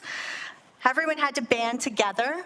The community was a great support, council was a great support, and all of staff came together to ensure that there was service continuity. And there are many examples, internally and externally, of how we propped ourselves up and kept delivering the services that Hamiltonians rely upon. But I don't want to focus on that. You've heard about that a little bit in the presentation that preceded this one. I think the focus for us now is the future, and 2025 and beyond, and what that looks like. And when I think about what that word might be, I think transformation. I think it's about building back better and stronger. And that means really listening to our community, to what they have to say, and trying to respond to the needs that they have identified in collaboration. So it's certainly not about building back the same, although sometimes it makes sense to, and when it does, we will. We're looking at how we deliver Hamiltonians the excellence in public service that they need and that they deserve. And from the CMO, we have to offer that strategic guidance and support because we are really a support office to help enhance the customer service experience, a public service delivery in every service, activity, or program we offer. And as I mentioned, there are numerous examples, many of which you heard about today, like the customer relationship model, the 311 efforts. There's other things like the enterprise asset management, where we're working collaboratively to streamline systems so there's only one source of truth and we can ensure the state of good repair for all of our assets. I'm going to talk, though, as an example, just the Bloomberg Initiative, the City Leadership Innovation Track one, and I'm going to focus on that one because I think it's a good example of how we're trying to think differently to deliver in the way Hamiltonians need. We were one of 12 international municipalities selected to participate, and the goal is to find creative solutions to some of the most complex challenges that municipalities are faced with. For us, we selected an initiative that would help enhance the development approval process and using an AI platform as one of the solutions, and also an all-for-one approach with cross-departmental team, a dedicated team with a point contact. Now, I'm certainly not trying to steal planning and economic development's thunder here, but I think with the complex challenges we have, we really have to band together across departments and build partnerships outside of the organization as well so that we can deliver the services at a level of quality and standard that Hamiltonians want. And so it's about thinking differently, it's about collective ownership, and it's about delivering. And you will hear more about that in another presentation upcoming soon. Oh, and I forgot to move the slide, but here we go.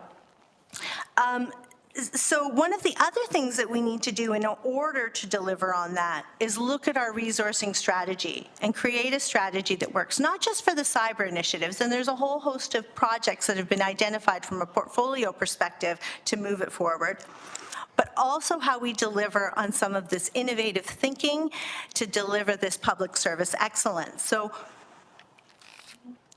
you will see in 2025 a strategy to achieve that, and looking at ways to utilize our existing complement without adding additional complement, using gapping, finding ways to collaborate cross-departmentally to deliver. So the HR resourcing strategy will assist with that. As I said, not just for the cyber, but in terms of how we deliver moving forward. Okay, with that, I'll go back to very specifically the CMO budget and talk about the proposed operating budget. The net operating budget increase for 2025, excluding consideration of any of the enhancements, is 4.7%. And this represents the investment needed to maintain service levels and programs while taking into account the pressures and mitigations. I'll talk about that I'll talk about later. And the overall budget increase when considering the enhancements is 6.7%. The primary area impacting that is compensation and benefits, because we're seeing in the CMO operating division, as we are across the organization, costs associated with cost of living adjustments and benefits.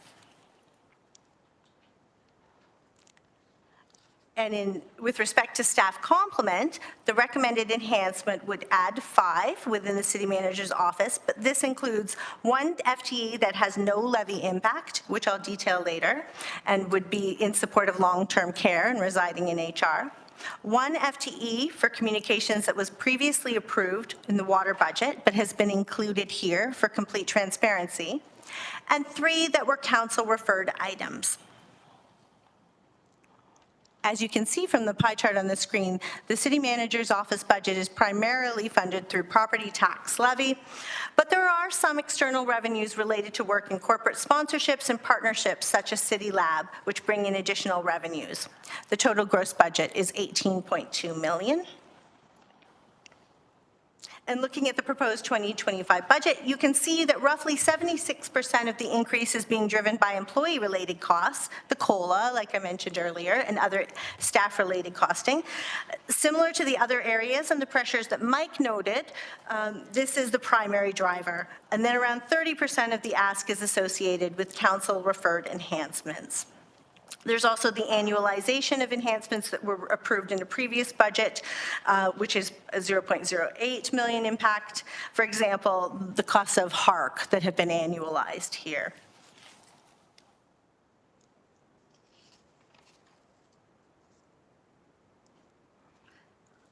So there's a senior audit and investigation specialist position as one of the council-referred operational investments. And that position is a role to support the Auditor General's office. It's a council-referred item. Originally, it came forward in the 2023 budget, but the auditor had suggested at the time that he could defer it because of the budget pressures at the time. The position is about strengthening accountability and ensuring we're using resources responsibly. Their focus will be on investigating fraud, waste, and whistleblower reports, which is important work that council has directed us to prioritize. Plus, this role will help make the Fraud and Waste Hotline a permanent service. In terms of budget, the net levy impact is $90,000 with a gross annualized cost of $180,000. Ultimately, the investment is about maintaining public trust and making sure we're doing things the right way. Having this role may also reduce costs to the city because it's less expensive to have a permanent role than to have a consultant do some of this work. And further, it will help reduce the diversion of our value for money audit resources who've had to work on case management for investigations. Oh, I'm moving too soon. So staffing to support improved public engagement. So we've heard clearly both from council and the public that there is a desire for residents to be more involved in decision-making and have their voices heard. And so these two public engagement positions will help bring that to fruition and help improve how we engage with the community. Both of these FTEs are council-referred items as well, coming from the January 2024 report when council approved the City of Hamilton public engagement policy. The two roles include a project manager for public engagement, and that's to ensure we're being consistent, transparent, and responsive in how we involve residents in decision-making. And there's a performance reporting and impact evaluation specialist to track and share the results of our initiatives so that everyone can see the difference that is occurring. The budget impact from that one is $235,000 on the net levy with a gross annualized cost of $310,000. It's noteworthy here probably to say that the city's public engagement community of practice has grown from 50 to 250. And the number of public engagement projects requiring strategic advice and support from the public engagement team has grown by 58% over the 4 years. We have seen 450,000 site visitors through Engage Hamilton, which is the city's online public engagement portfolio. So it's nice to see our engagement growing and finding new ways to hear their voices. From the perspective of the council referred to operational investments, there's a proposed increase for the City Enrichment Fund, and that's a program that's being used to make measurable difference in our community. In 2022, council had directed an 8% increase to the overall fund, and we've been steadily working toward that target value of just over $9.6 million, which is to be achieved by 2028. So for 2025, this means a net levy impact of $568,000. There's no staffing impact here, though. This is a focused investment in community building initiatives. For the digital program area, council may recall that this started as a 2-year pilot, and thanks to its success, it is now approved as a permanent part of the CEF fund. It focuses on projects that bridge the digital divide, which is becoming more important than ever. and it supports access to infrastructure and equipment, promotes equity, inclusion, and digital literacy for all. This aligns with Council's priorities and the ECDEV action plan for 2021 to 2025. It also helps support our IDEA principles by supporting digital equity in the community. And how does it do that? Some examples are supporting digital literacy for seniors, as well as student projects that support STEM and skills development.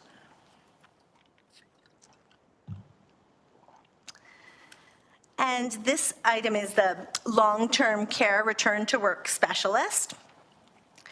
As part of the 2025 budget, this one will be housed in the human resources budget. It is a role that has no net levy impact at all, but adds 1 FTE to support staff in safely returning to work after injury or illness in the long-term care areas. So by proactively managing WSIB claims and absenteeism, this specialist will help reduce lost time, minimize reliance on overtime and agency staff, and hopefully improve staff retention.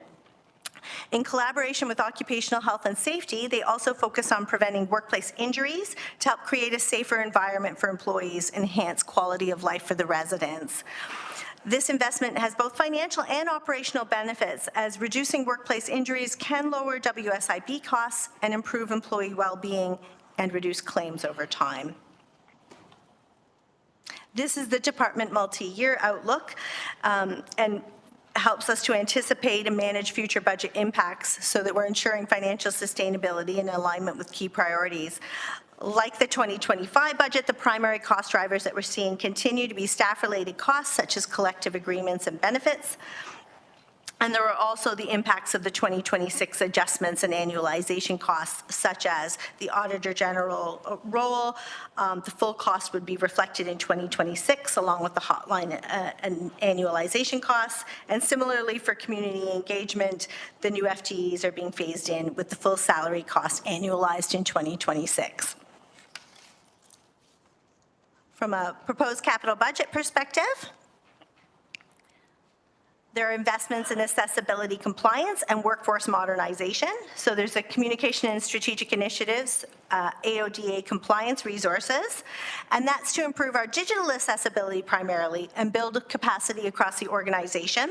There's some risk in this area, as we know, because we are aware that we need to enhance what we're doing in terms of accessibility. So I think this is an important one for providing inclusive city services.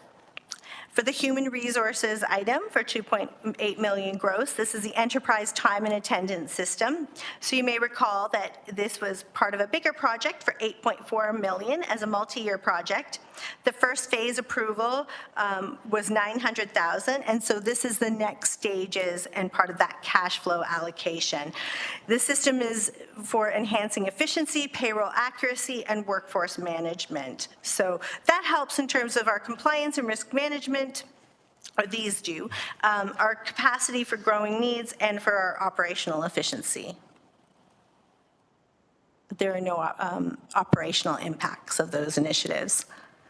And to conclude, I'll show you the slide that you've seen on each of the presentations. As you can see, the city manager's office is but a small portion. It's a 0.1% of the increase. But we try to help support the other areas and make sure we're focused on council's priorities and the mayoral directive. So I want to thank you for your time today, and I will open it for any questions. Thank you, City Manager Clucky. As your chair, I just want to underscore that questions are pertaining to the budget. If your questions seek to ask about matters that are not related to the budget and you're wishing to reconsider that, you can do that. You can endeavor to do that at the appropriate standing committee.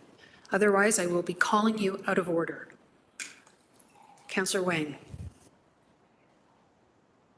Thank you. Through you, Chair, just to the city manager, thank you for all of the hard work you've been doing for the past year and a bit now.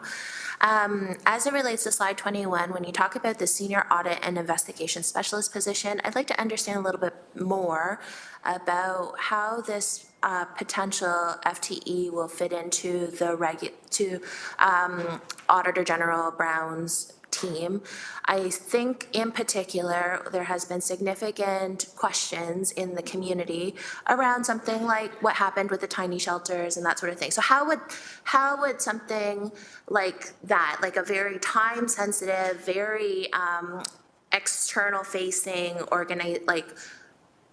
challenge, and how would this role kind of fit into something like that? I hope that's in line, Chair. Through you, Madam Chair, I'll redirect that to our Auditor General.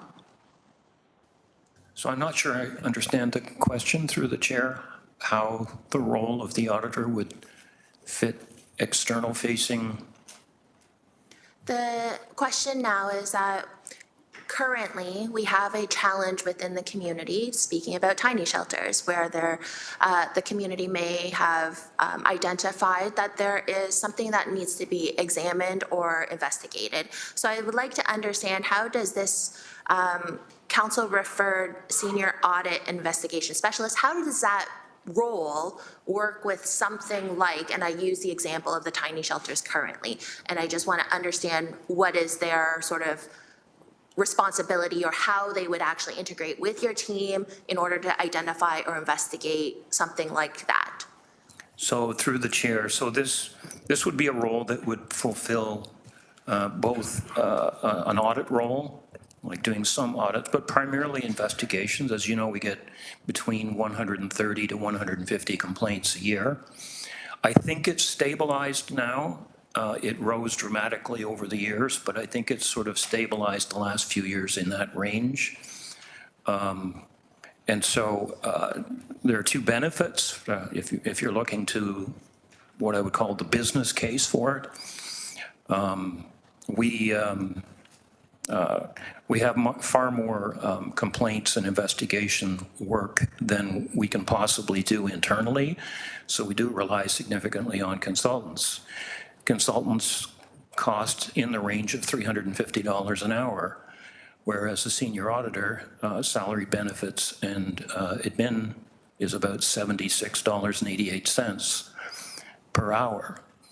So there's a significant cost saving. Now, you could argue, just to be generous, that it's we're not entirely 100% chargeable the way a firm is. Like, we can only charge about 85%, 90% of our time because there's vacation, training, admin duties, and all that sort of thing. But even with that, you're talking about a cost of around $90 an hour compared to $350. So anytime we can save consultant money, by having that internal resource available to us. So in terms of the scope of duties, it's no different than our other auditors. If we're investigating complaints related to any type of housing or shelter program, they would be a resource available to us. One of the other things that you've seen consistently in fraud and waste reports in the past, we always calculate a number which reflects the diversion, the amount of FTE diversion there is from our audit work to investigative work, and that's been consistently around 2 to 2.5 FTEs every year. So it'll also help relieve some of the pressure on that so that we can get to the important audits that Council has asked us to do. Excellent, thank you for that. My second question then through you, Chair, is back to the city manager. In your slides, you speak about our council priorities, looking at it from a trust and transparency perspective. Customer service is very high on that trust and transparency. And I do note that you have multiple areas where you're identifying customer service. However, there is still prevailing sentiment in the community about the customer service that community is expecting from our corporation is not up to par. So I wonder, could you speak to how this particular budget and all of the different areas will help with affecting change management as it relates to customer service so that we can now be a much more customer-serving organization? Through you, Chair. Through you, Chair. Thank you for the question. Something that I and the senior leadership team are quite passionate about. So we've spoken a bit about, through other presentations and earlier in GM Zagarik's presentation, about some of the technology pieces that we're working on, and so how we're investing financially in that regard. But there's a piece that doesn't show up in the budget, because I think there's a piece that's about changing the hearts and minds of the members of the organization. So we have a very committed workforce. We have excellent people. But it has not been a priority in the past to focus on public service excellence in quite the same way. By looking at how every interaction matters, by looking at the continuum of the experience from a program level, a service level, or just a transactional level, and how meaningful that will be. And so you don't see that reflected in the budget necessarily, but that is what we're working on from a culture perspective, by reinforcing it into our values, dusting those off, the sensational service pillar that is so meaningful, by asking the questions every time we change something or every time we look at an initiative. What would my customer want? How would this enhance their service? So there's a piece about building it into our philosophy. There's also a piece about these cross-departmental teams that we've been building for these initiatives, so that we have different perspectives looking at things, not necessarily just one, but having that collective ownership so that people think through what the unintended consequences are, what potentially could be a barrier to providing this service excellence. And so through my office, there's oversight on that now, and right now it's focused primarily on those portfolio projects coming out of the cyber and some of those accelerated ones. But we have a team with representatives across the whole organization that are helping to give input into that. And so they're thinking about customer experience, they're thinking about innovation, they're thinking about how we improve efficiencies. And all of those things come to a senior leadership team now for discussion and also for lessons learned. We're sharing our lessons learned, and we're saying, well, if this works, how do we build on it? And if this didn't work, how do we prevent that from happening again? So I hope that answers your question. I diverged a little from the dollars and cents of it, but I think it's about building a culture that is responsive to the community needs. Thank you. Chair, those were all my questions, and I truly appreciated that answer, because I think that we do need to show to the community that we have placed customer service first and foremost as a part of our strategic pillar of trust and transparency. Thank you. Thank you. Councillor Critch, please. Thanks. My first question is really the perennial question about equity, and I'm grateful that you've addressed IDEA in your presentation, talked about the need for there to be a broader management perspective when thinking about how that's applied. But I want to get a sense of where we are when it comes to applying an equity-based focus to our budgeting, right? So you addressed this in the budget, and I want to understand where we are at with that. I know we've spoken in the past about gender-based budgeting, other kinds of budgeting, but really, where are we in terms of getting there? It seems like we're on a journey.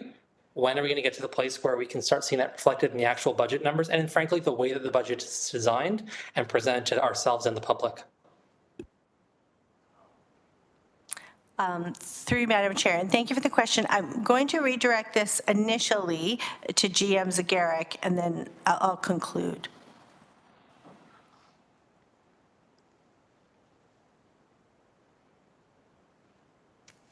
Through the chair, with respect to developing the budget, applying an equity lens and equity approach, I would say that is not currently in our roadmap as relates to our budget development strategy. What you will hear through some of the departmental presentations, similar to earlier this week and today, are some initiatives in the context of IDEA and how we are moving that work ahead, how we moved it ahead in 2024 as well as 2025.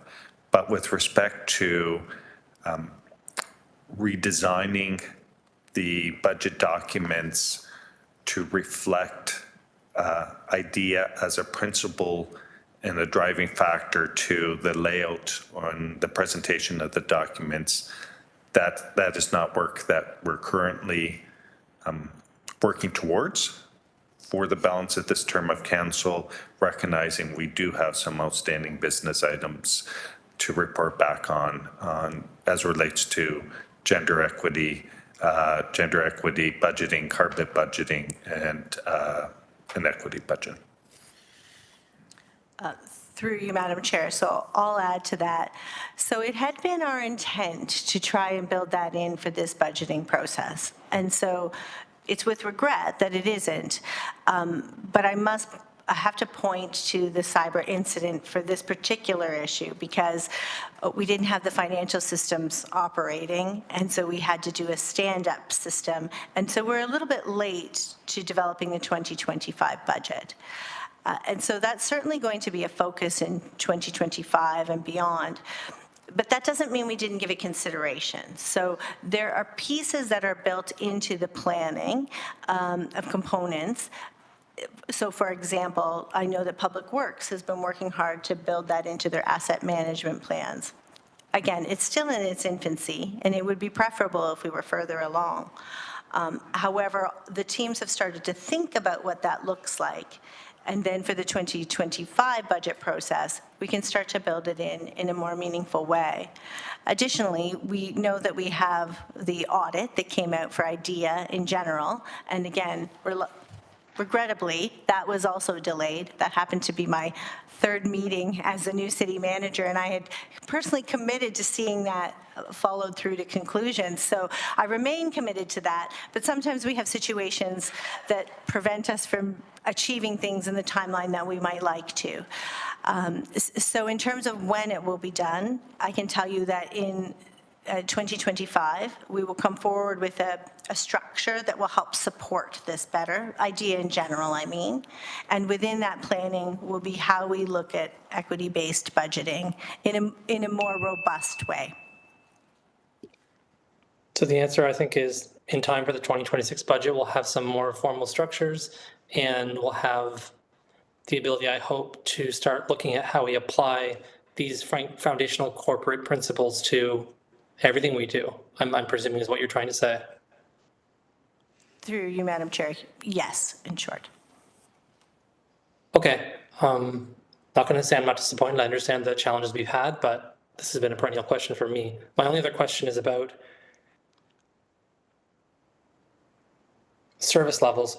During my understanding, and correct me if I'm wrong, is that there was some direction given by the mayor's directive, not to increase service levels in some areas or maybe in all areas. I'm not really 100% sure what the impact has been. I've had conversations with some staff about that. Well, you talked about maintaining service levels, but also recognizing that residents expect us to increase the level of service we provide in some areas. In the downtown core, I can think of dozens of areas where I think people expect the city to, over time, increase its service levels. But then, of course, that's going to require more investment from us, more staffing, more investment in capital resources to achieve that. And I understand you're trying to strike a balance, but what I feel like I'm hearing here is maintain, maintain, maintain. And what I'm hearing from residents is increase the service levels. And so can you walk me through how we're actually going to achieve that in this budget in the 2025? What do you see looking forward? Like, how are we going to get to closer to actually increasing service levels? Are you looking at efficiencies, or are you looking at hiring more people? Like, what's the plan? Through you, Madam Chair, so it's a broad question, so I'll do my best to respond to that. If I gave the impression that we're simply maintaining, then I apologize, because I don't think that's the case. I think we are maintaining service levels in some areas, and then we are enhancing service levels in other areas. It is a balancing act, as you said, because we need to balance addressing the complex challenges with which we're faced, enhancing service levels in key priority areas, and maintaining affordability for Hamiltonians. So from a budgeting perspective, there were enhancements that came through council-referred items already, and so those items are being addressed in that way. And some of those are program changes, depending on the items. Some of those are staffing. We did not bring forward very many anyway. No additional staffing that relates to an impact to the tax levy. And that was a piece of trying to balance. And in those cases, of course, we're looking for efficiencies, we're looking for ways to use vacancies to support the work, we're looking at ways to prioritize. So you'll see in 2025, in late first quarter, early second quarter, some proposed changes in terms of structure and the HR resourcing strategy that I mentioned earlier to help deliver on some of those enhancements. Thank you, Councillor. That is your time if you'd like to go back on. We have Councillor Clark, followed by Mayor Horvath, Councillor Jackson. Councillor Clark, please. Thank you, Chair. Just clarification, I'm looking at page 21, and it has Government and Community Relations, Performance Reporting and Impact Evaluation Specialist. What is that? Through the chair, Jessica Chase, I'm the Acting Director of Communications and Engagement. So the specific position that's called the Performance Reporting and Impact Evaluation Specialist is a council-referred item. It came out of the January report that was approved by council when the public engagement policy was approved. The intent of that position, while housed within the city manager's office, is specifically to support the entire corporation. So I would say it's twofold. One, as we continue to do work around community and public engagement to evaluate the effectiveness of that, but also to be a resource across the corporation. We do a number of things like surveys, and we want to make sure that when we're asking questions of the public, we're asking them in a way that makes sense, that we're getting good data, that we can then use that data. So this person would come with that expertise around evaluation to be able to support the entire corporation. Thank you for that. Do we have an idea how many customer engagement people are working in all of our divisions? Through the chair, sorry, I just want to make sure I understand the question. When you say customer engagement, so within the community engagement area, we have 5 staff that support public engagement, and they are supporting projects, again, housed within the city manager's office, but really supporting the entire corporation. And what role does communications play in there? Through the chair, communications works very closely with public engagement. Those teams are often working hand in hand, and there's a number of different examples of that I can think of. So for instance, when we work closely using our Engage Hamilton website, the public engagement team will work closely with communications to make sure that we're promoting those opportunities is one such example. But those two teams work very closely because anything that we're doing in terms of engaging the public, we want to make sure that we're proactively communicating those opportunities out to the public to ensure that we're hearing as many residents' voices as possible. And along the same line, because this is helping me frame my last question, hopefully, how many communications people do we have now? Through the chair, within this budget, we have 28 FTEs, and that includes our communications team, our team that supports the city's website and digital accessibility, as well as our social media and marketing team. And are there communications people in the individual divisions and departments? Through the chair, we have a centralized communications function. So we would work to support the entire corporation. There are examples such as HSR and Fire where we work closely with them, and they may have more specific communications support, but we do have a model that is centralized, and that team would support the entire corporation. So there are no communications people in any of the departments or divisions? Through the chair, there are a couple of examples. I can think of, for example, HSR and tourism, where they would have some staff that have some responsibilities around communications and would work closely with our corporate communications team, but it is primarily centralized. So can I ask to the city manager, I heard the word efficiencies several times. How are we finding efficiencies? Are we only taking gapping to provide efficiencies?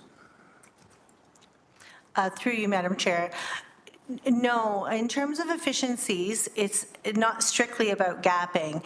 It's looking at the processes that we have in place and how we might improve processes. It's looking at the structures that we have in place and how we might make changes to better support effective service delivery.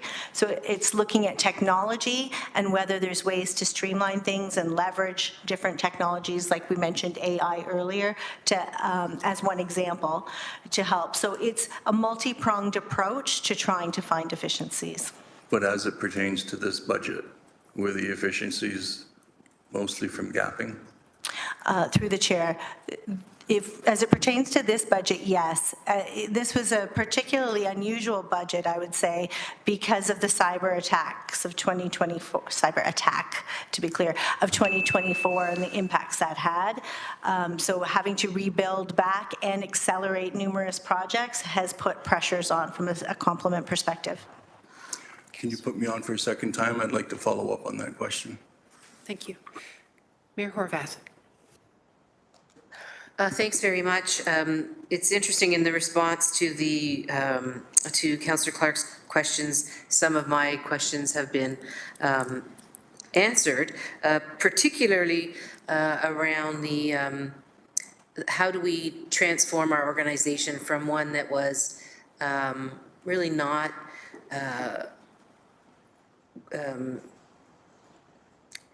up to date, let's put it that way, in terms of service delivery on many levels. And so technology was one. We got caught in a bad situation because we didn't have what we should have had in place. And so we are now playing catch up in that regard. So my question would be, as we adjust the technological capacity of this organization to be not only current, but also future thinking, what are some of the other things that have been discovered and are being addressed when it comes to how we do things, and how can we do things better, and how can we do things so that the people of the city of Hamilton can see that we are actually actively trying to improve not only their interface with our city, but the services that they are receiving from our city.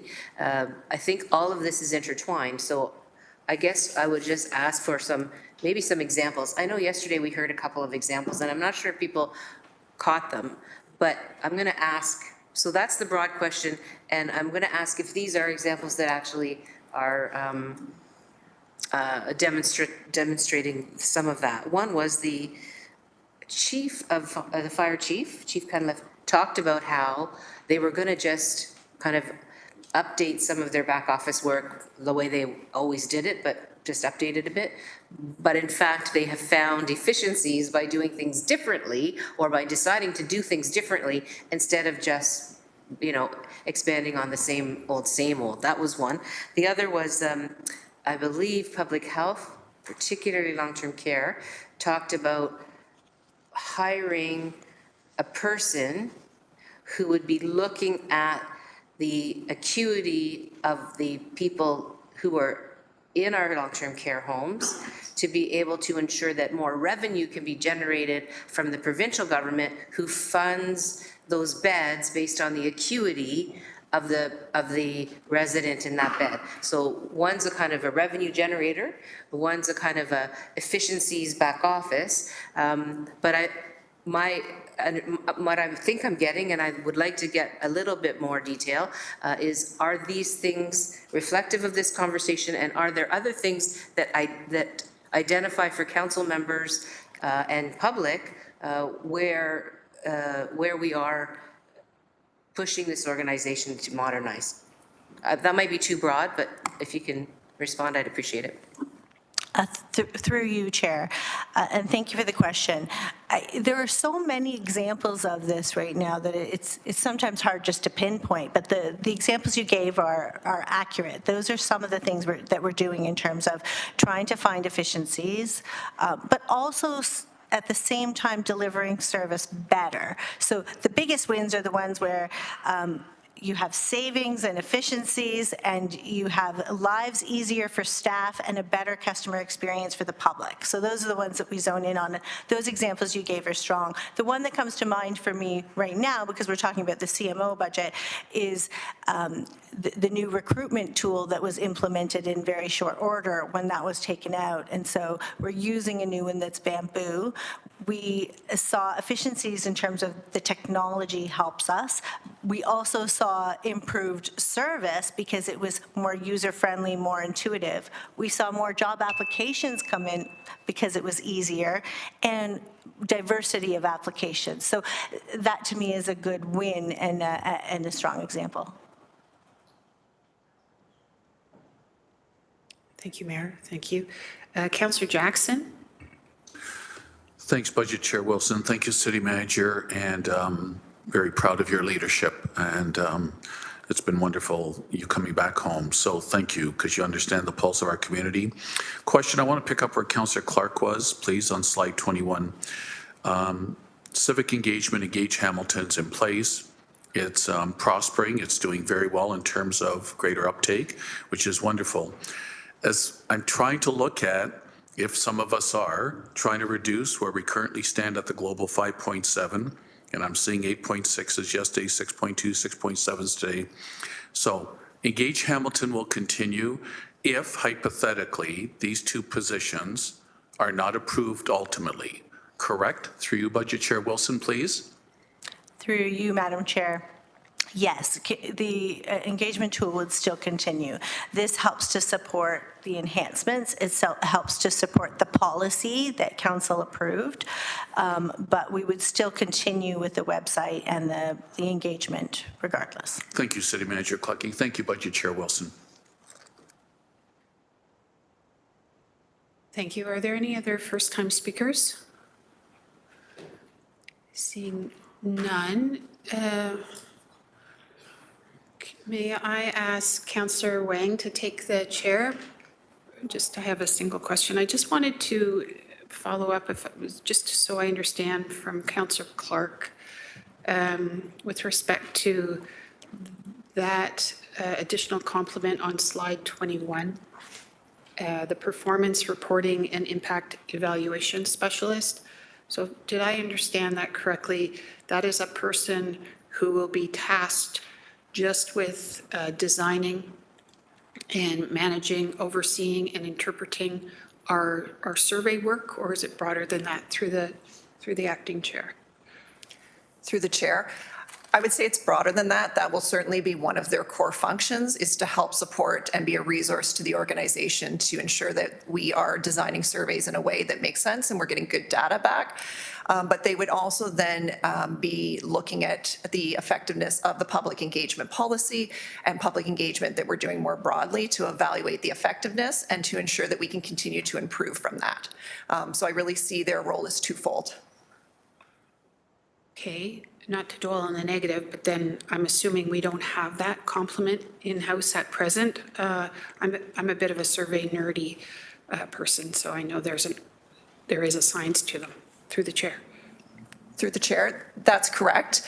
While we are doing a number of surveys through Engage Hamilton, we don't currently have an evaluation specialist. Okay, thank you. And if you don't have this information available, Acting Chair, maybe it could be circulated to us later. Back to Councillor Clark's question about the communication, and just in making sure I understand, that's 28. But in addition, there are some specialty communication officers, such as fire, and there was one other I heard, but I cannot remember it. HSR, thank you. Would you be able to expand on that? And if you are not able to at this time, maybe a subsequent email to us. Thank you. Through the chair. So yes, there are some decentralized roles. One example that I'll give is with tourism, for instance.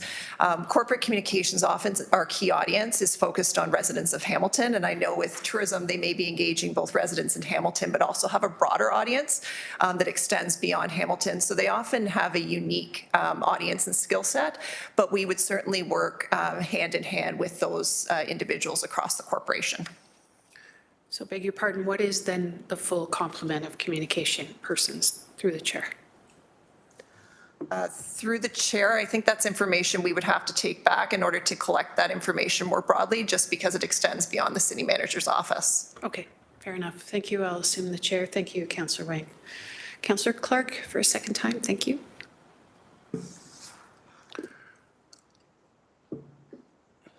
So I know I've dealt with communications people in different departments. It's troubling that we're adding people here, but we don't know how many people are doing communications across the city. Because there are communications out of the central division and there are communications in many of the departments. And so I'm struggling to understand this. I'm struggling to understand why we need a performance reporting and impact evaluation specialist when Engagement Hamilton has been working very well. We get the reports, and every time the reports come in, everyone around this horseshoe says, yay, this is good work. And so I'm struggling with that as well. I guess what I'm really truly struggling with is what is the definition that the city is using when it comes to the word efficiencies? Because I'm not really seeing a deep dive to find efficiencies. I'm seeing us using attrition and gapping to indicate, look, we found efficiencies. Well, they were already there. So I'm trying to understand, when we're talking about finding efficiencies, is that the only thing that we deal with? So through the city manager, do you want to maybe begin or direct it in terms of corporately, what are we including in efficiencies in our basket? If that's the question, Councillor Clark. Yes, please. Through you, Madam Chair, and I think you had an earlier question in that as well regarding the communications role. So I'll just start there to help contribute to what the acting director said. I think some of the challenges in terms of identifying where the communications role are in the organization relates to how we're defining that, and that communications can be a portion of someone's role. So primarily say their role is marketing, they may also have a communications aspect. So we'll absolutely take that back and bring something to council. We'll just have to give some thought around that with HR and Director Chase. In terms of efficiencies, I don't know that we have a corporate definition of efficiencies at this time, but certainly that's something we can look at. Efficiencies primarily, though, relate to how staff can do things in a more timely way, as I said, in a multi-pronged approach. So either by using technology or by using an appropriate structure or improving processes or documenting processes. I think our Auditor General also helps in terms of identifying efficiencies when he does his audits and investigations in terms of how we can improve. In terms of measuring that and reporting back on it, I think you bring up a very valid point, and I think that's something that we need to look at. That which gets measured gets done. So I think we, looking in 2025, need to have a better definition and identify how we are measuring those things so that we can consistently apply it. Do we look for any duplication across divisions or across other governments? Through you, Madam Chair, yes, we look to other governments for both processes to benchmark against them and to determine how we might do things better. I'm going to just look to our HR Executive Director to see if perhaps she has anything to add to that. Thank you. Through the chair, Laura Fontana, Executive Director of Human Resources. Councillor Clark, the Building Back Better initiative and some of the the cyber-related challenges that we are facing, we're coming back in the next few weeks to senior leadership team with a human resources strategy and action planning. And one of the things we'll be presenting, and again, we've had some high-level conversations, one of the things we will be presenting to the senior leadership team and ultimately to council is a process or mechanism where we look at all of our positions, particularly those as they become vacant, and looking at the service that it provides and whether or not we can reallocate those FTEs. What are we doing? How are we doing it? And can we be doing things better and more efficiently? And this process will force the senior leadership team to look at the services that they're providing and whether or not there's other opportunities to do things a bit better. We're also looking, I think the city manager mentioned earlier, our corporate organizational structure. We're going to be bringing back a report on the structure and the efficiencies on a organizational-wide basis. So there are some opportunities. We've had some initial conversations. The cyber incident has, while delayed some conversation, it's also forced us to look at other areas for efficiency. So I would suggest that we are going to come back with a report on how we can achieve some of these efficiencies and build them into the organizational structure. And from that perspective, look at the service delivery and how we can do things better. One last supplemental to that answer. Yes, because it's supplemental, please proceed. Thank you. So if I understand correctly, gapping is a vacant position that has not been fulfilled, but the funds continue to flow to that division. So if there are unfulfilled positions and they don't really need them, then the revenue just keeps flowing to that department. So what you're proposing, will you be looking at that very thing? So through the chair, yes, it's a conversation with senior leaders, with the general managers, so that they can have that fulsome discussion on the resources, the efficiencies, the revenues, and how we need to move forward in terms of reallocation. So if that means taking an FTE, for example, from one department to another, then that's something that we're going to have to consider and ultimately implement. Yeah, it just seems to me that if you're not using the position, you're not fulfilling the position, then the money is taken away from you and goes back to the general revenue. Thank you. Thank you, Councillor. Thank you. Councillor Pauls, please.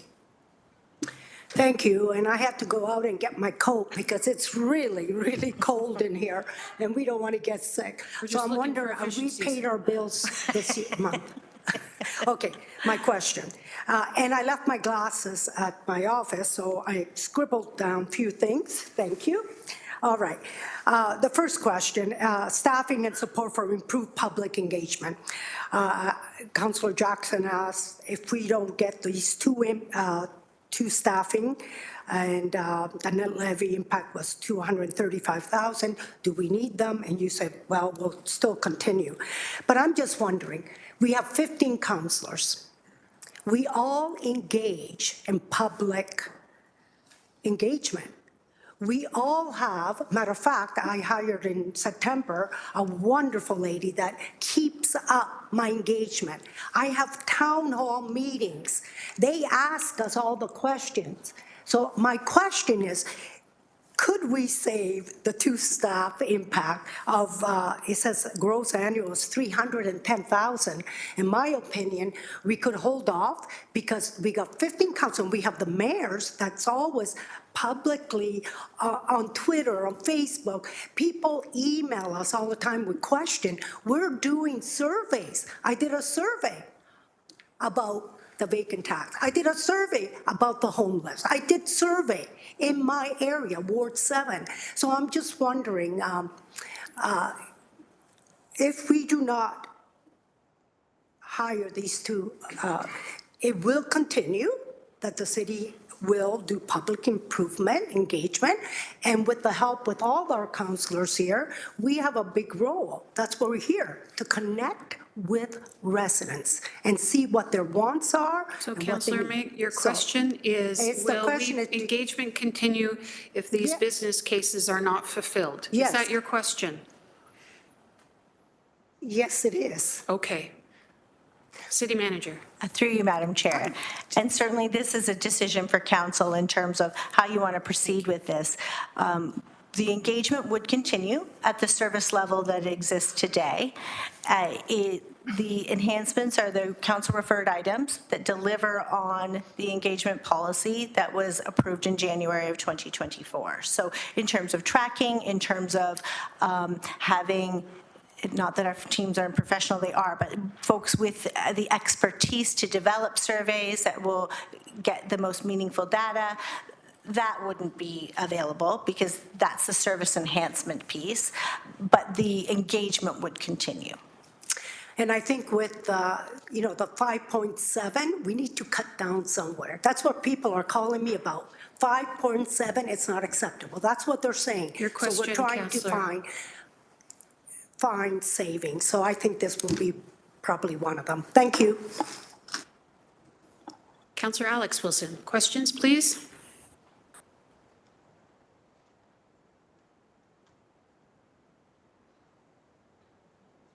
I'm afraid you've frozen. If you'd like to turn off your video. Thank you. Just trying again. Yep, I can hear you. If you'd like, I think that's working if you keep your video off, Councillor. Apologies. Sorry, we did a sound check earlier. Just on the engagement staff, I'm wondering if the pieces with respect to current pressures could be better described. In the overview, it was said how. Councillor, I'm afraid we have lost your connection. If you'd like to turn your... Next level. Okay. I'm happy to take it offline. We caught the first part and caught the second part. If I can summarize what I heard, and then you can help us fill in the blanks if we keep the connection. You were asking about the pressure with respect to engagement and what this budget is proposing to fix. Is that your question? And I apologize if I've gotten that wrong, but again, we lost you. That's fine. And if it doesn't work, I can take it offline as well. But yes, that's a reasonable start. Yep. Okay, we hear you now and see you. Thank you. Through you, Madam Chair, I'll redirect that to Acting Director Chase. Through the chair. So as City Manager Clucky spoke about earlier, yes, engagement would continue. However, we are seeing the demand for engagement continue to increase across the corporation. So just to give you a couple of stats to help quantify that, we've seen a 58% increase over the last 4 years in terms of the number of engagement projects where the public engagement team is called upon across the corporation to provide resources and support. We launched a public engagement lending library this year, and we're seeing really good uptake within that. We also have had just this year 65,000 residents that have engaged, so not just visited the site, but actually interacted with the site, whether that be through surveys, whether that be through other ways that they're providing their feedback through Engage Hamilton, which again is an increase over what we've seen in past years. So we are continuing to see a steady increase. And lastly, I'll just maybe flag one other stat that we are seeing a 22% engagement rate. So those that are actually visiting the site, 22% of them are then interacting, which is quite high compared to industry standards. Councillor, do you want to try your sound again? Appreciate that. Am I coming through okay? Yes, you are. Only other question would be, is there a concern about meeting the predicted demand and engagement at 2025 within current service levels? Like I struggle because we've, as a council, decided to increase service levels through referring these to the budget, but keeping 2025 service levels intact. Is there a concern about maintaining that going forward? Director Chase. Through the chair. So again, we're at the will of council in terms of this decision, but I would say that if those FTDs do not move forward, we would have to maintain the current level of service that we are at. We would be unable to increase the level of service, and if demand does continue to increase, we would need to hold it where it is currently. Thank you. Are those your questions, Councillor? Okay, thank you. Councillor Spatafora, please. I'll be quick, Chair. 2 questions. First one, just looking for clarification. I'll use Public Works, for instance. I have a sidewalk job in my neighborhood. That communication, does it come from someone within the Public Works Department or does it come from a centralized communication department through you, Chair? Director Chase, please. Through the chair, those communications that come out would come through the centralized communication function. However, we always work very closely with the specific department in terms of ensuring that we have those messages to share. Perfect. And my second question, I want to come, this is more of a confirmation from the budget process. When we defer things throughout the entire year to this process so that we can deliberate and we can make a decision as to whether we want that piece in the budget, correct? It doesn't automatically mean we support it being in the budget when we defer it to the budget. Just looking for clarification because I'm a little confused. I don't, GM Zagarek, I was going to say, Sorry, Chair, we're each motivated by different things, right? All right. But GM Zagarek. Thank you.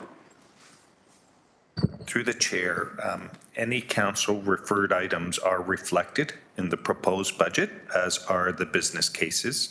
The mayoral directive was that for staff to rank those, and those are ranked, and you can see those, I believe, Appendix C provides a ranking of the council referred items and the business cases.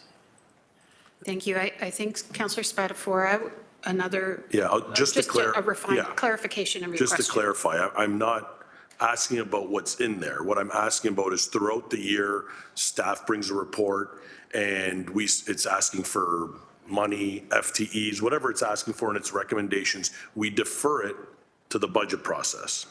That doesn't mean, and I just want to be sure, when I vote in favor to defer that to the budget process, that doesn't mean I'm 100% in favor of what we're doing. I'm in favor of moving it to the budget process so it comes here during budget season for us to deliberate on whether we want it in the budget. Have I misunderstood the process when I vote in favor of that report being moved and deferred to the budget?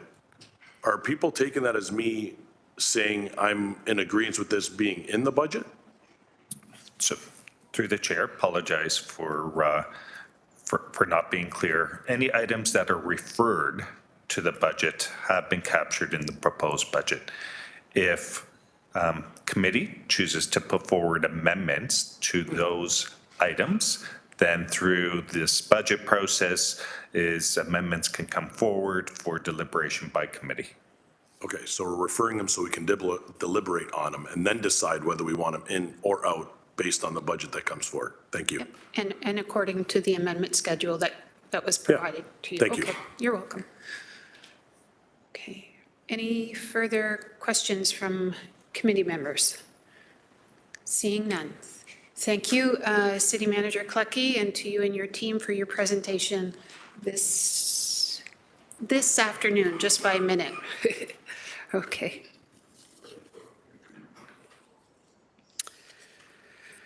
Okay, Councillor Wang and Councillor Clark to receive that presentation, please, as mover and seconder. Thank you. A show of hands in receipt. Hands are up. McMeekin, thumbs up. In favor. Thumbs up from Councillor McMeekin. Yeah. Okay. We're on to 7.3, which is the review of the City of Hamilton's debt policy.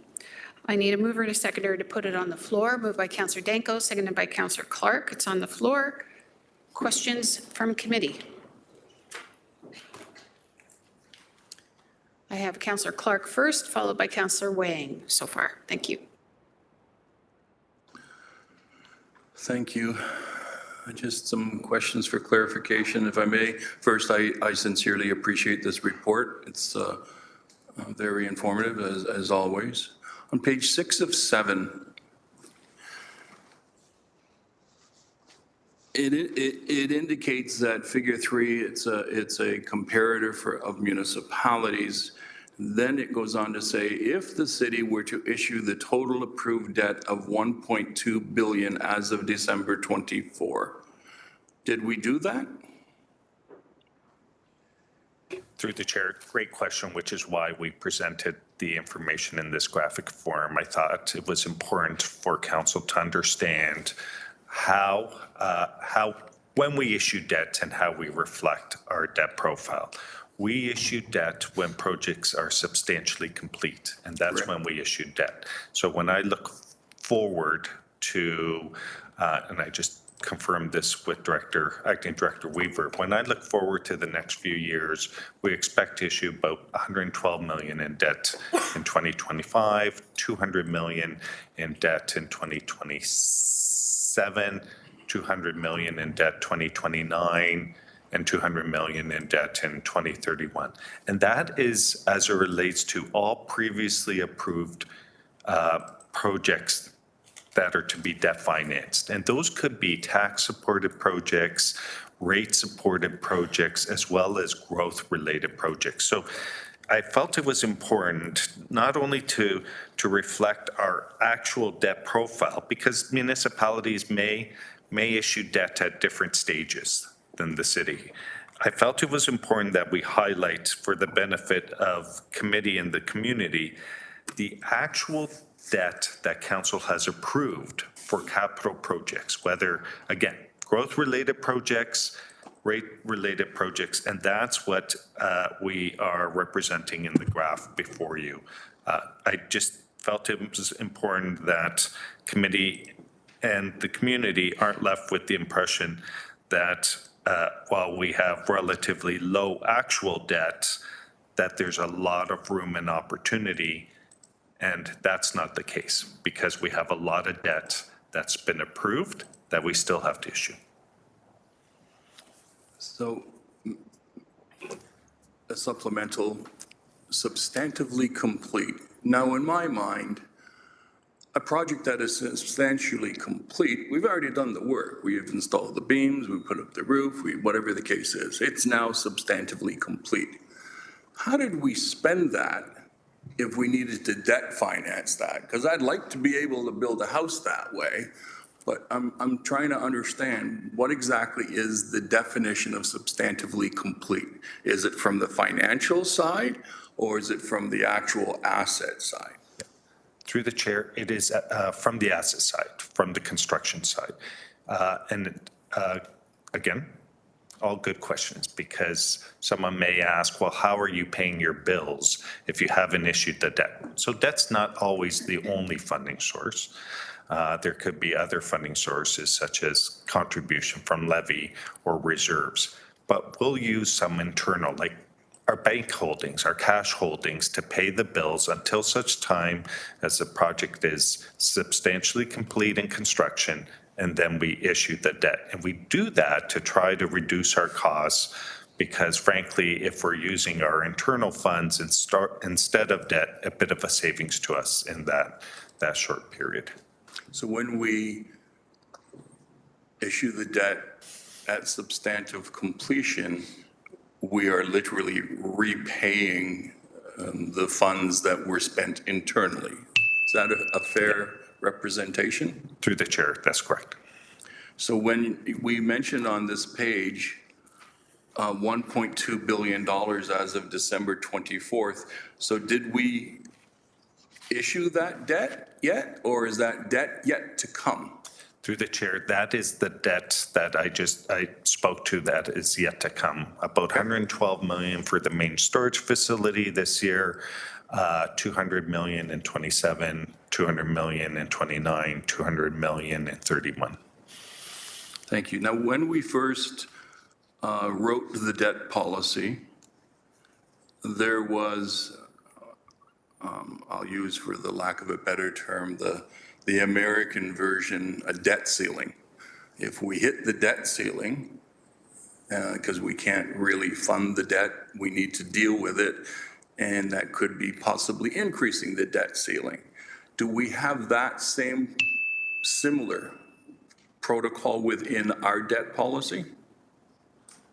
Through the chair, yes, and it's tied to our revenues. And so the debt policy speaks to issuing debt relative to revenues. And the importance of that is, if you're not growing your revenues, you should be limiting your expenditures and your debt. And so I would say likely with most municipalities, debt policies are tied to revenues. So when you're saying it's tied to revenue, is it also tied to property assessment?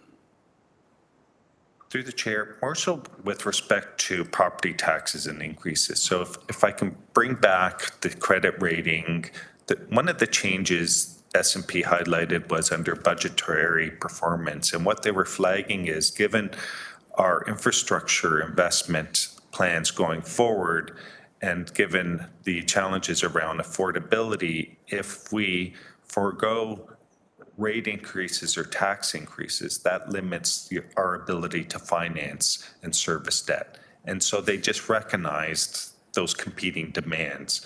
So less so around assessment, more so as it relates to tax rates and tax increases, as well as water increases, and then simply other user fees and charges as well. Councillor, And sorry, the last one, apologize. Important to highlight development charges as well. You will see in the report, we speak to development charges. This was a heavily considered factor as it relates to drafting this report. Many unknowns. We don't know with respect to the Canada Housing Infrastructure Fund and the requirement for a 3-year freeze on development charges, whether or not that will limit the city's ability to participate in that program. We know from neighboring municipalities' efforts to try to reduce development charges. And so development, you'll see in our debt profile, development charges is one of the driving factors to our debt profile. And it's reflective of a growing municipality. And if there's erosion at our ability to leverage development charges, that's going to require more tax and rate supported debt. It's all trade-offs. And so I'm just flagging, it's referenced in the report, but it was a considerable factor that we deliberated on while drafting this report. Could I go down for the second time, please? Yes, and I apologize for briefly cutting in there. I thought. No, I'm okay. I took my coffee. I'm good. Councillor White. Thank you. The answers to some of Councillor Clark's questions have been helpful, but I'm still a little questioning on the fundamental of this. If I read this report, we're saying that we have a debt ratio of approximately 25%. We have a AAA rating, meaning that we're doing extremely well. So if we were to increase that debt ceiling by a little bit, how would that affect our rating? And what would that translate to in terms of borrowing opportunities? So through the chair, I'll start, and then if Director Weaver has anything to, Acting Director Weaver has anything to add. The ratios that we were referring to in terms of debt relative to our revenue, our forecasted revenues, that is information Standard & Poor's takes away. So they look at what they'll call after capital deficits. And they look at our investment profile and our revenue profile. And there's a ratio, a 30% ratio. If we do not grow our revenues at the pace of our investments, that could trigger a downgrade in our credit rating. And if we went from a AAA to a AA plus, one can assume maybe that represents a 10% or 10 basis point downgrade. And over a 15-year debt term, that may represent $1.5 to $2 million in additional debt financing. So there's a benefit in terms of being AAA, in terms of the cost to borrow. We haven't seen this situation recently, but we saw in the past where placing debt became a challenge. Internationally, as buyers of debt aren't familiar with the structure of municipalities, it was easier to place your debt if you were a AAA. You had more potential purchasers of your debentures. So 2 factors, cost to borrow and sometimes the ease in placement of that debt. And the easier it is to place, sometimes that represents a lower cost because you have more willing buyers. Okay, my second question then, thank you for that answer. What is the likelihood of us creating, and I ask this question every single year, GM Zegeric, which is about the opportunity for municipal bonds. And given your last answer, the fact that we are at a AAA, which means that we have a higher opportunity of placing or essentially having more external forces buying our bonds. What is our likelihood of actually creating additional vehicles like municipal bonds? Could it be green bonds, housing bonds, those that social impact bonds, like those are now being bandied around, especially with our Director of Housing Secretariat has spoken about social impact bonds. What does that mean then? So through the chair, as staff have shared, I think our opportunity is with respect to not one type of bond, whether it's a environmental or social, we're just not the size or magnitude that would allow that, such as the City of Toronto or Ottawa that may be able to do just a social bond. It's more, and this is in consultation with our financial institution partners. It's more so where there's a grouping of environmental, social, and governance bonds. Important to note that by issuing a ESG, environmental, social, governance bond, it's not new money or free money. It's still a debenture. So whether it's a traditional debenture or an ESG debenture, the opportunity is to bundle up investments that buyers are wanting to invest in. They're wanting to invest in environmental, social, or governance initiatives. So it's not necessarily, it may not necessarily be a cost savings. It's a commitment of the organization to environmental, social, and other investments or causes. And why I say it may not be a financial savings, because there's a robust reporting requirement with respect to these instruments. Purchasers are like shareholders. They want to see each and every year what you achieved relative to what you promised to achieve. And so sometimes in terms of regulatory, it's a greater cost. But again, the purpose is to highlight the investments we're making in those areas and recognizing that there are buyers out there who are targeting those types of instruments versus, traditional debentures. They may want a climate change initiative rather than a fossil fuel initiative or investment. Thank you. But that doesn't necessarily mean that we're closing the door on it. It just means that we have to kind of get more of our ducks in a row in order for us to capture that kind of opportunity. Yeah, through the chair, it's really finding projects that bundle up to have a material value that it makes sense for us to proceed. So whether that is a $250 million of projects, and timing may be as it relates to our wastewater treatment plant upgrades and some of our other initiatives. It's not work we're ignoring. It's just trying to identify a bundle of investments that would fall within sort of that materiality. Thank you. Those are all my questions. Thank you. Councillor Kassar, please. Thanks, Chair Wilson. And thank you, GM Zegeric. I just have one question around decision points, because there's no recommendation for changing in this report. On page 5, it speaks to thresholds being surpassed in 26 and 27. And there's a lot of other information shared around this. So I'm just looking to see if there's any indication of when we're going to need to have council make decisions with regards to our debt policy, if that's known at this time. Through the chair, it may be annually in the short term for factors such as the one example, the Canada Housing Infrastructure Fund. The other, as referenced in the report, is we have our hospital stakeholders who have sought a local contribution as it relates to their redevelopments.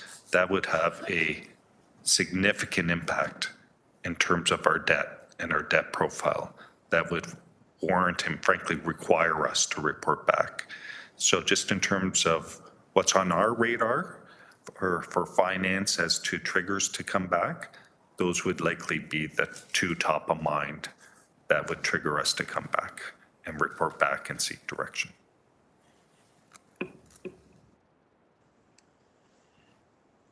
Are there any other first-time speakers that I may have missed? Seeing none. Councillor Clark, please. Thank you, Chair. So the debt policy, the way it was written now, there are, as Councillor Cassar pointed out, there are no recommendations for a change in the current debt policy. But there are caveats, would be the best way I could put it, that given what our proposed expenditures are in the future, and if we're trying to get the feds to the table, we may have to go into more debt for that type of housing, correct? Through the chair, yes, as well as some community stakeholders who are looking for local support. Yes, absolutely. Well, the hospitals would be the other one, absolutely. And I still am so on that one, believe me. And so if I understand the way we originally drafted this process, there was a cap, if you will, on debt based on our ability to pay. I don't mean the ability of residents to pay. I mean our abilities to pay based on our needs and what our tax rates are. And the change that the provincial government did with development charges has added additional pressure to us when it comes to looking at our future debt. By future, I mean in the next 2 years. Through the chair, that's correct. More specifically, Bill 28, and that represented about $13 million in 2025 alone. I'm always amazed that you can remember the bill numbers of, and in the last 3 years, there's been an explosion of bill numbers that have hit municipalities. So you're not recommending any changes to this the way it is. Can I ask an ancillary question about finance? Is the municipality still investing in asset-backed paper? No. Thank you. I keep asking that every year because I don't want to have another heart attack. Thank you, Chair. Thank you. There are no further speakers. We had a mover in Councillor Danko and Councillor Clark. Show of hands, please. That carries. Thank you. On to 7.4, 2025 budget engagement results. It's moved by Councillor Cassar and Councillor Spadafora to put it on the floor. Are there any discussions on this item? Okay, we have two so far. Councillor Wang, followed by Mayor Horvath. I really liked this, this particular tool. I thought that it was an opportunity for a lot of community members to adjust, and it, I think, helped with the storytelling around budget. I think that there's way more opportunity, and I think that we can leverage it more so. So I truly appreciated this coming forward because I think it just helped with visualizing how we can affect change. So those are just my comments, Chair. Would your question also be how we might be using it more in the future or not? Yes, that sounds like a great question. That's a question? Okay.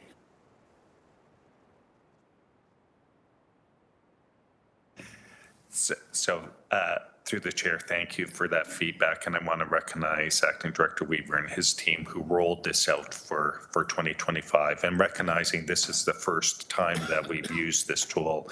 As we reference in the report, we want to learn and expand the engagement of citizens through this tool in future years. So we do see, as referenced in the report, some concentration of engagement in some parts of the city. So we'll learn to see what worked well. And maybe it was through communication from elected officials. If that information was shared via website or other forms, is seeking to have that partnership with elected officials in future years to encourage citizens to access it.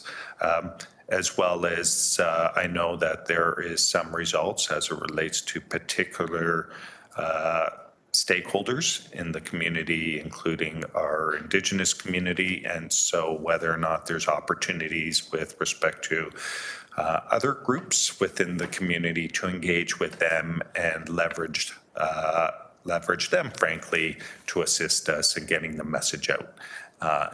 And getting citizens to use the tool. And finally, with respect to learning from other municipalities. So again, this was relatively new to us. While we were envisioning it in 2024, we just didn't have the capacity in 2024. As per the mayoral directive, this was directed for 2025. We rolled it out in 2025. So wanting to continuously improve in terms of participation, messaging, advertising, and I'll just turn to Acting Director Weaver if he has anything else he wishes to add. Through the chair, Kirk Weaver, Acting Director, Financial Planning, Administration and Policy.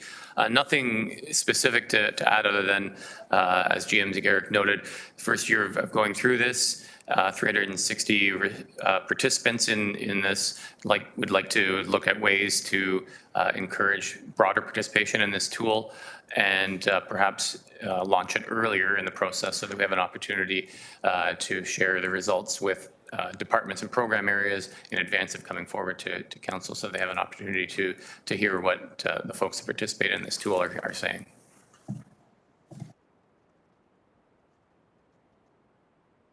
Thank you. Mayor Horvath?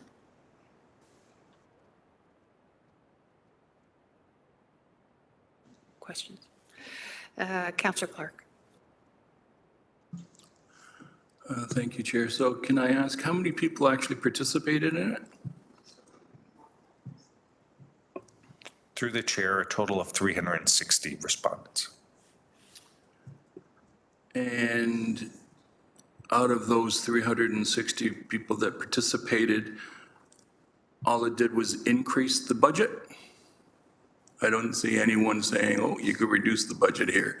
Didn't see really anywhere you could do that. You just had a pie and you had to move it around. Through the chair, that's correct. That's how the tool is structured, is that there's a specific pool of funds and you can express your priority areas by reallocating funds to particular service groupings. And there is a commentary section where people could provide comments on whether they on anything really. And that's an opportunity where they would have to express whether they wanted to see an increase or decrease in overall spending. Thank you. Was there a cost to the Balancing Act software?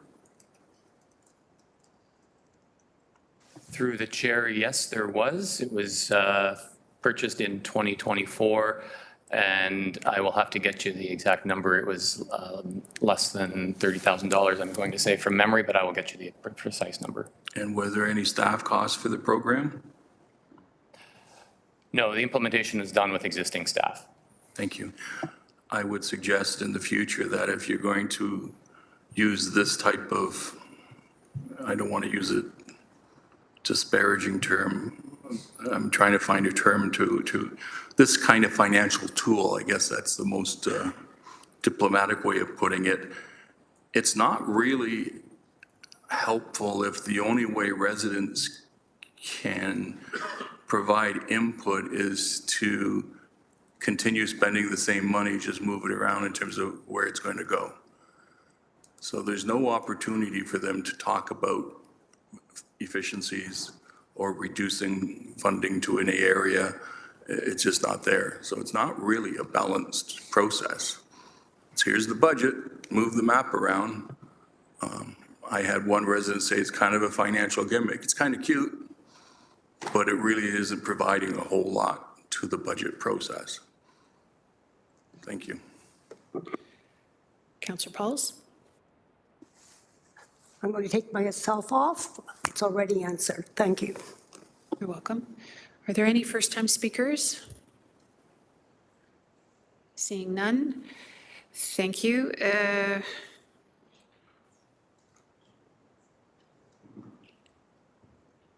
I'm sorry, I didn't hear. Sorry, I didn't hear you, My Elsie. apologies, I just said it would be a vote by a show of hands as well. Oh, show of hands, okay. Is it been duly moved and seconded? It has been, thank you. Show of hands to receive the report, thank you. That carries. Are there any notices of motion today? Seeing none, there's no further business. This meeting is adjourned. Thank you for your time and attention. Thank you to all the staff members who prepared and presented for this day.